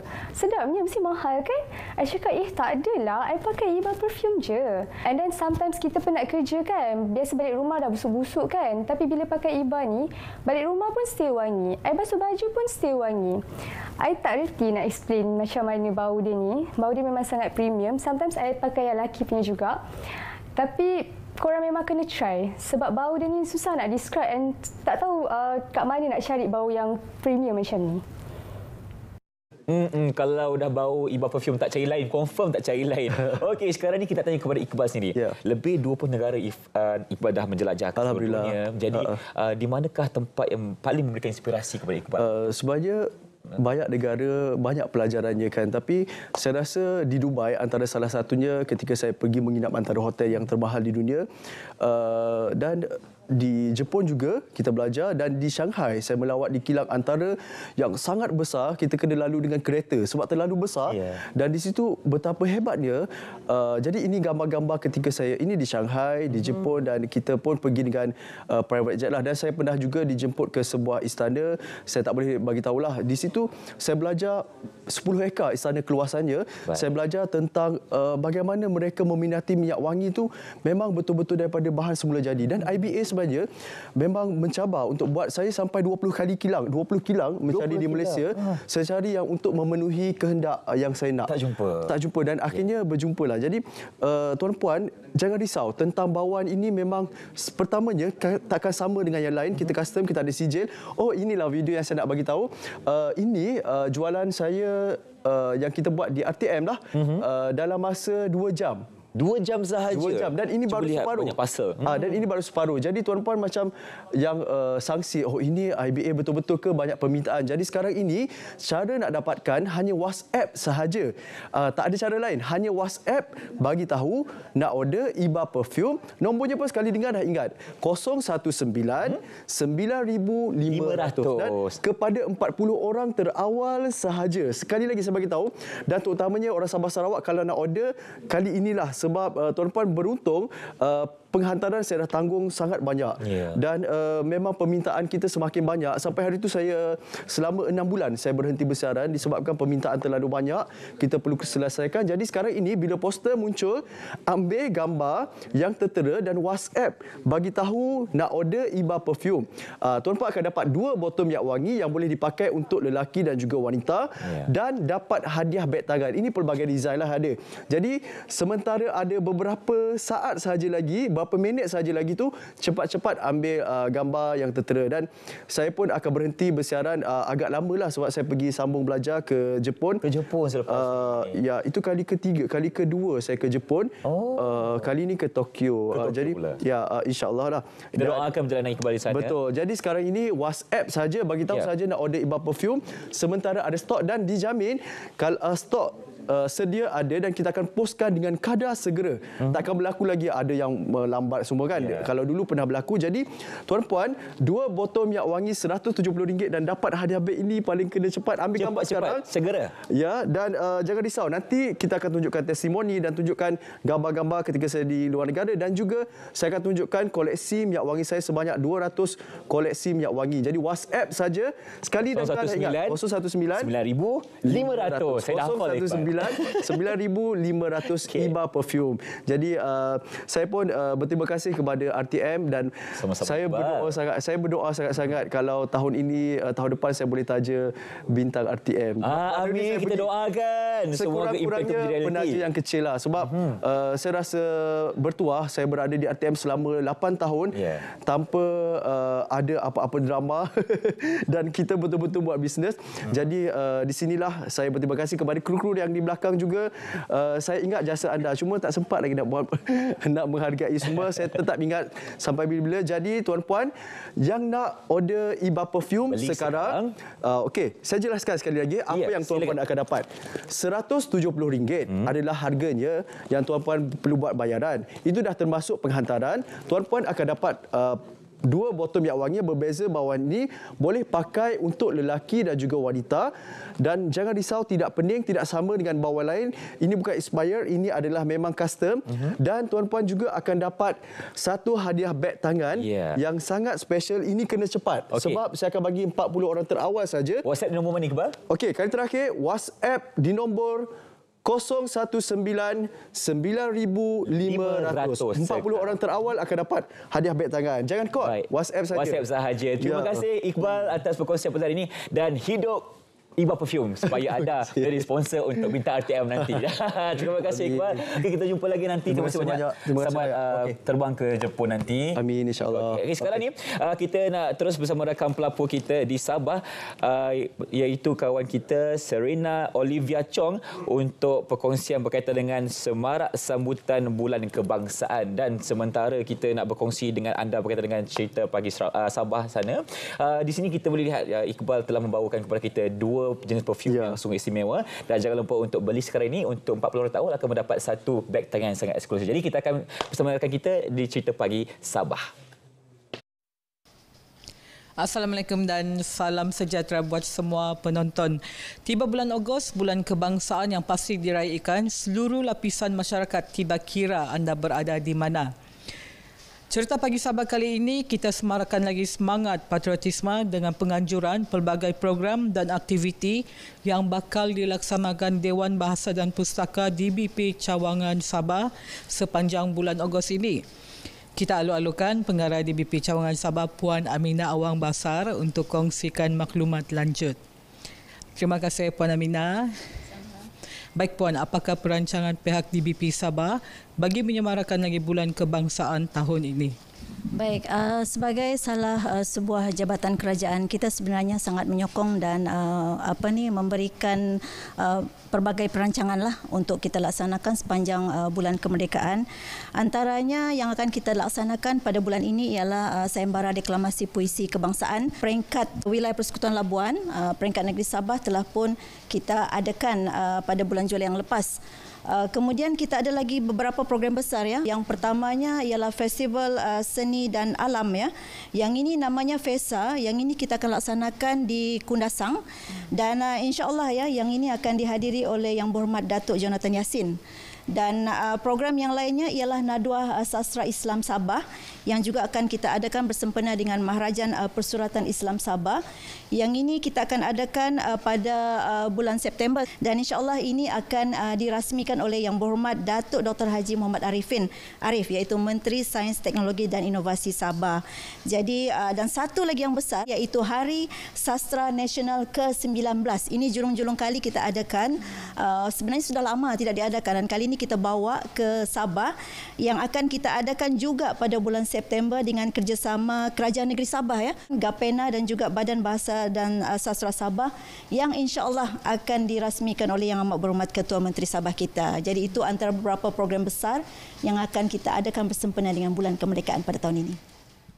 Sebagai sebuah badan berkanun Puan, bagaimana DBP Cawangan Sabah melihat tahap kesedaran masyarakat tentang semangat patriotisme ini?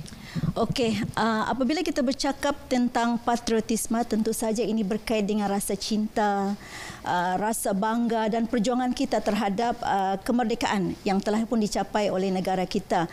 Dan kita maklum bahawa pada tahun ini negara kita telah mencapai usia kemerdekaannya selama 66 tahun dan kita juga akan meraihkan ya penubuhan Malaysia yang ke-60 tahun.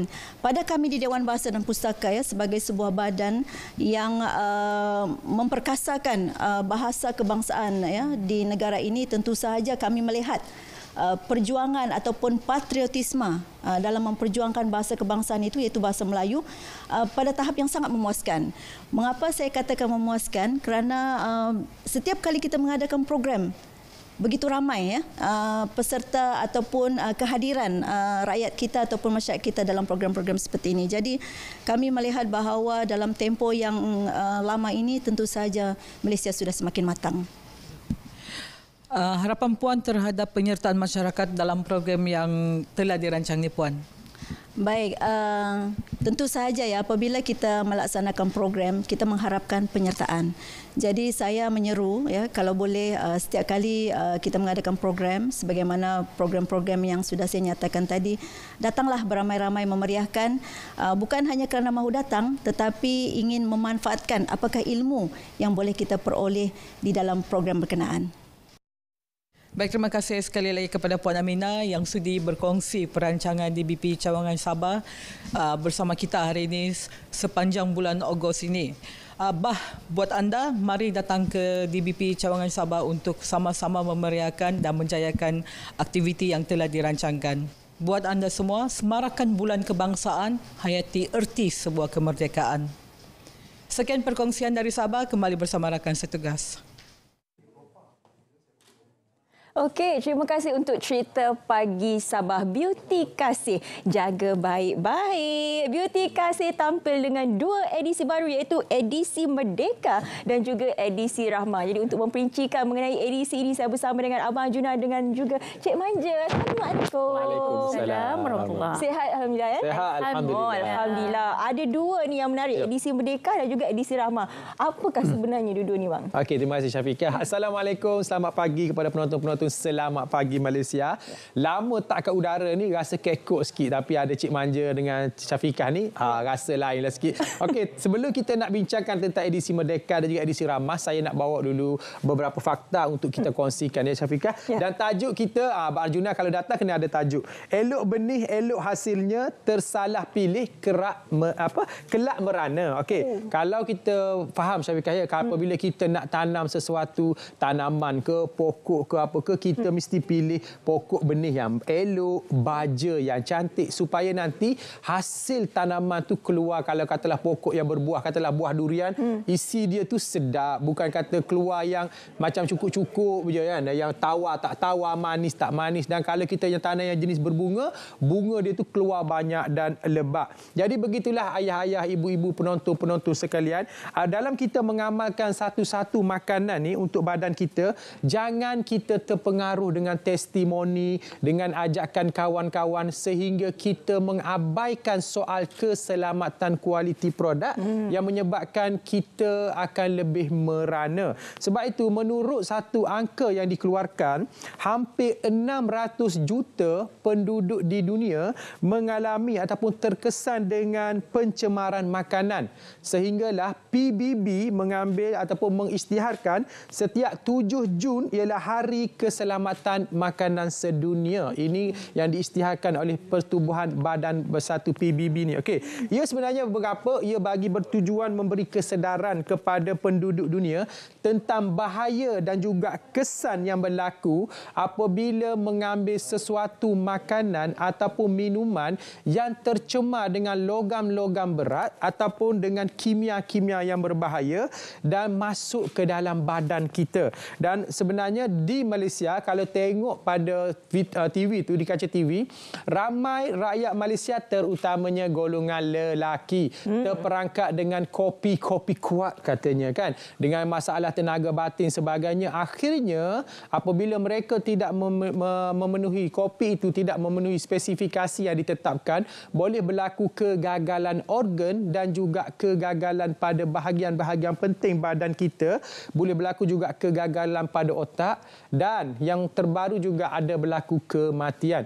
Kerana itu kita ni sebenarnya kena faham sebelum menggunakan sesuatu produk. Ada sesetengah kopi yang dicampur dengan bahan-bahan yang terlarang seperti sildenafil, taldenafil yang diharamkan penggunaannya. Bukan sahaja di Malaysia tetapi di dunia. Sebenarnya boleh diambil tetapi kena melalui rujukan pakar ataupun doktor. Kerana itu di Beauty Kasih, sebelum kami menghasilkan sesuatu produk, kami sentiasa menjaga kualiti dan juga keselamatan pengguna. Untuk minuman Arjuna Kasih dan minuman Manja Kasih, kita telah melalui pelbagai bentuk ujian seperti yang tertera pada kaca TV itu demi menjaga kualiti produk dan juga keselamatan anda. Kerana itu minuman Arjuna Kasih hanya mengandungi ataupun dihasilkan daripada bahan-bahan yang berasaskan alam semula jadi seperti tongkat ali, katuaba, delima. Begitu juga dengan minuman Manja Kasih, kita ada daripada serapak, manja kani, L-carnitin, supaya bahan-bahan yang dihasilkan ini bukan sahaja memberi kesan kepada badan anda tetapi juga turut menjaga keselamatan. Okey, Arjuna Kasih ini dengan gabungan 13 bahan yang sangat sesuai bagi badan seorang lelaki, bagi membantu membekalkan nutrisi tambahan yang lelaki perlukan. Manakala Manja Kasih dihasilkan dengan 10 bahan yang sangat sesuai bagi badan wanita. Wanita dan hormon tak boleh nak dipisahkan. Kalau dipisahkan, maka meragamlah ya, Syafiqah. Jadi melayanglah periuk, bagaimana semua. Jadi hormon wanita sangat memainkan peranan pada kesihatan wanita dan juga pada emosi. Kerana itu, di dalam minuman Manja Kasih ini juga terdapat beberapa bahan yang bagi membantu menstabilkan hormon wanita. Dan salah satu lagi kebaikan di dalam minuman Arjuna Kasih, minuman Manja Kasih ini, terdapatnya kolagen yang berasaskan ikan talapia. Yang mana kolagen ini sangat kaya dengan omega 3 bagi membantu ayah-ayah, ibu-ibu yang mengalami kesukaran dalam solat, terpaksa solat di atas kerusi, tidak dapat berdiri lama, tidak dapat berjalan jauh, keluar daripada masalah ini sebab kolagen yang berasaskan ikan talapia ini kaya dengan omega 3 dan baik untuk kesihatan tulang dan juga sendi. Dan seperti yang tertera pada kaca TV tadi, kalau dilihat pelbagai bentuk ujian yang kita telah lalui di Pusat Racun Negara, di Makmal Sirim, di Makmal yang terdapat di 65 negara dunia, ALS Lab, semuanya bagi menjaga kualiti dan keselamatan produk. Dan yang paling penting juga, minuman Arjuna Kasih dan Manja Kasih telah mendapat halal Malaysia. Ini untuk dalaman. Untuk luaran, ramai wanita yang nak cantik dalam masa yang singkat. Kemudian mereka terperangkap menggunakan produk-produk yang tidak selamat seperti mengandungi merkuri, hidroquinone dan sebagainya. Dan saya nak bagi sedikit penerangan kepada penonton-penonton Selamat Pagi Malaysia pada hari ini. Apabila logam berat masuk ke dalam badan kita, Syafiqah, ya, kita dah depositkan logam berat tu, dia dah tak keluar dah. Sampailah kita meninggal dunia. Kerana itu boleh mengganggu sistem badan kita. Dan jika anda seorang ibu yang masih muda, yang masih aktif untuk melahirkan anak, boleh berlaku kelahiran cacat kekal pada anak anda. Kerana itu jangan tersilap faham. Ramai yang faham pakai dekat muka, tetapi kenapa berlaku pada janin mereka, pada kegagalan buah pinggang, kegagalan otak dan sebagainya? Kerana semuanya berlaku resapan. Yang ini saya nak minta Cik Manja huraikan tentang kebaikan Kasih Skincare, produk yang telah melalui fasa kajian dan juga R&D bersama Universiti Utara Malaysia.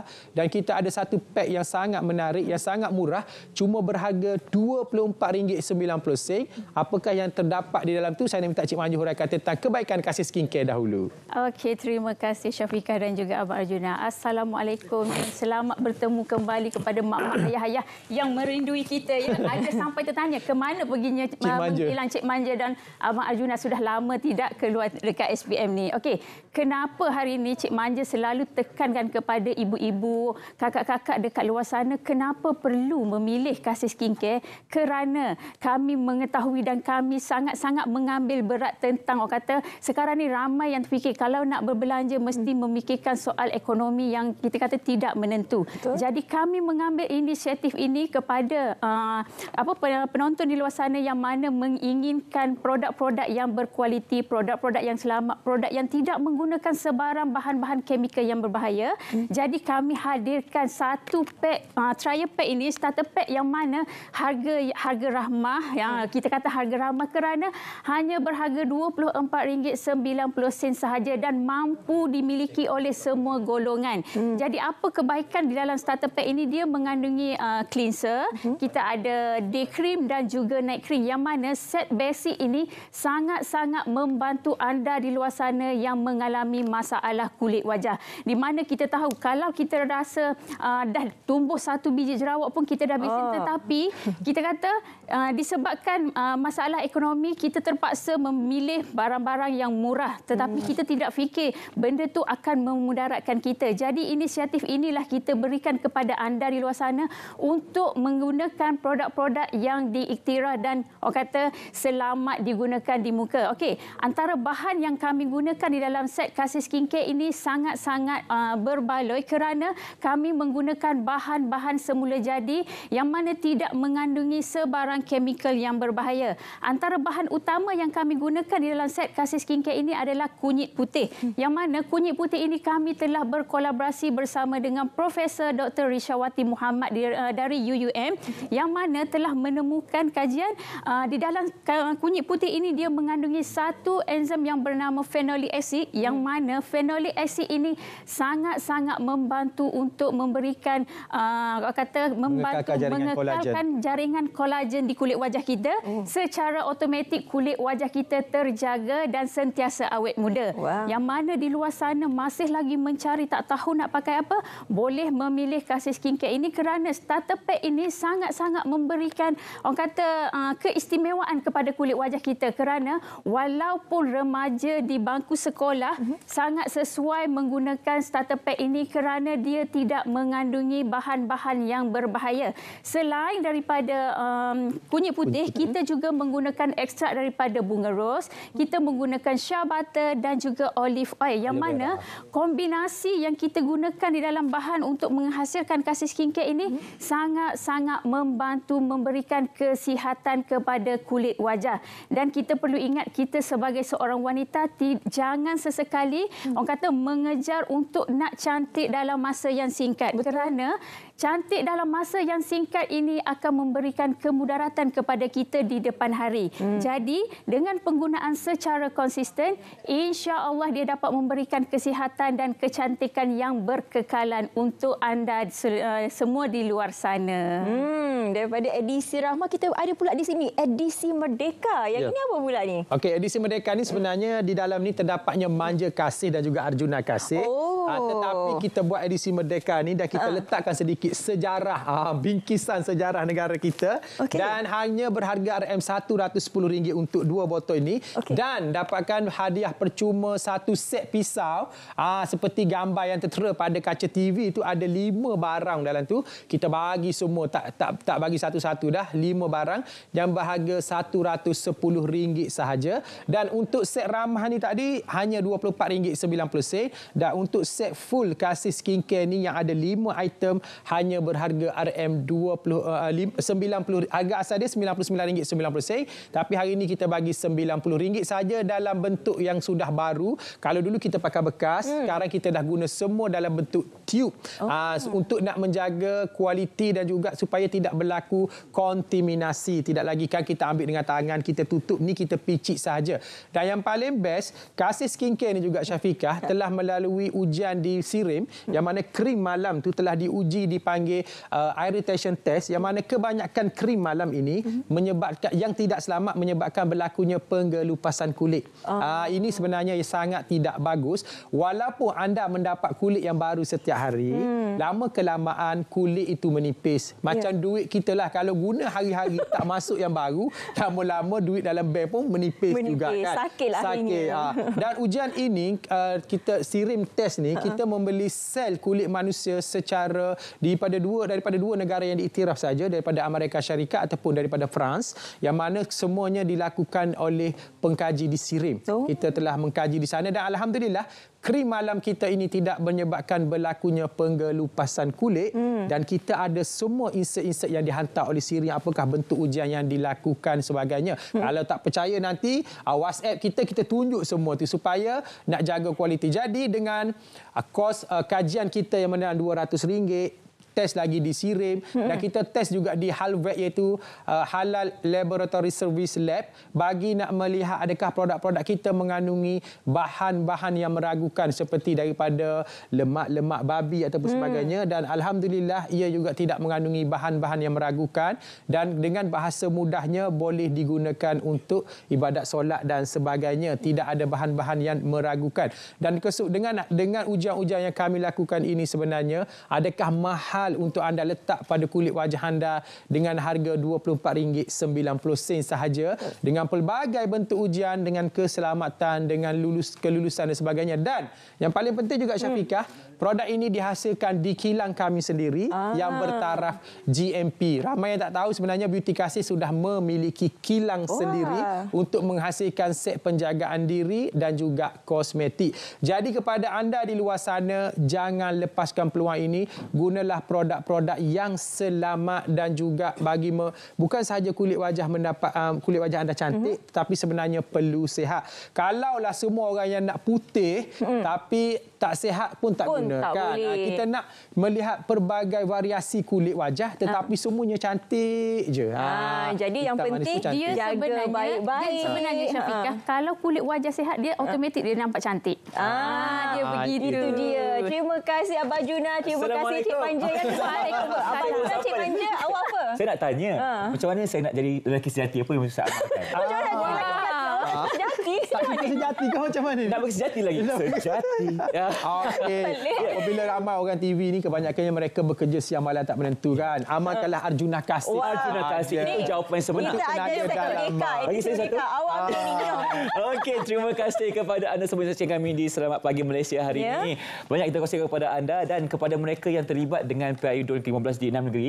Jangan lupa untuk menilai berita anda terlebih dahulu sebelum anda sebarkan kepada orang yang lain juga. Kerana yang pastinya yang sahih di berita RTM. Ya, betul. Kami akan bawakan perkembangan dari semasa ke semasa berkaitan dengan PRU itu. Apa pun terima kasih sekali lagi kepada anda yang sudi bersama kami bermula jam 8 pagi. Terima kasih juga kepada Abah Juna dan juga Cik Manja. Terima kasih. Dan juga My Ken. Ya, yang paling sejati hari ini. Ken akan menjadi lelaki sejati hari ini bersama dengan Barbie. Terima kasih Barbie. Sebelah ni. Pinky. Terima kasih. Yang penting jaga baik-baik bersama dengan Beauty Kasih. Jadi kami tinggalkan anda. Saya Syafiqah Ishak. Saya Fasha Setia. Jumpa lagi. Assalamualaikum dan salam sejahtera. Bye. Seribu melihat kau bersanding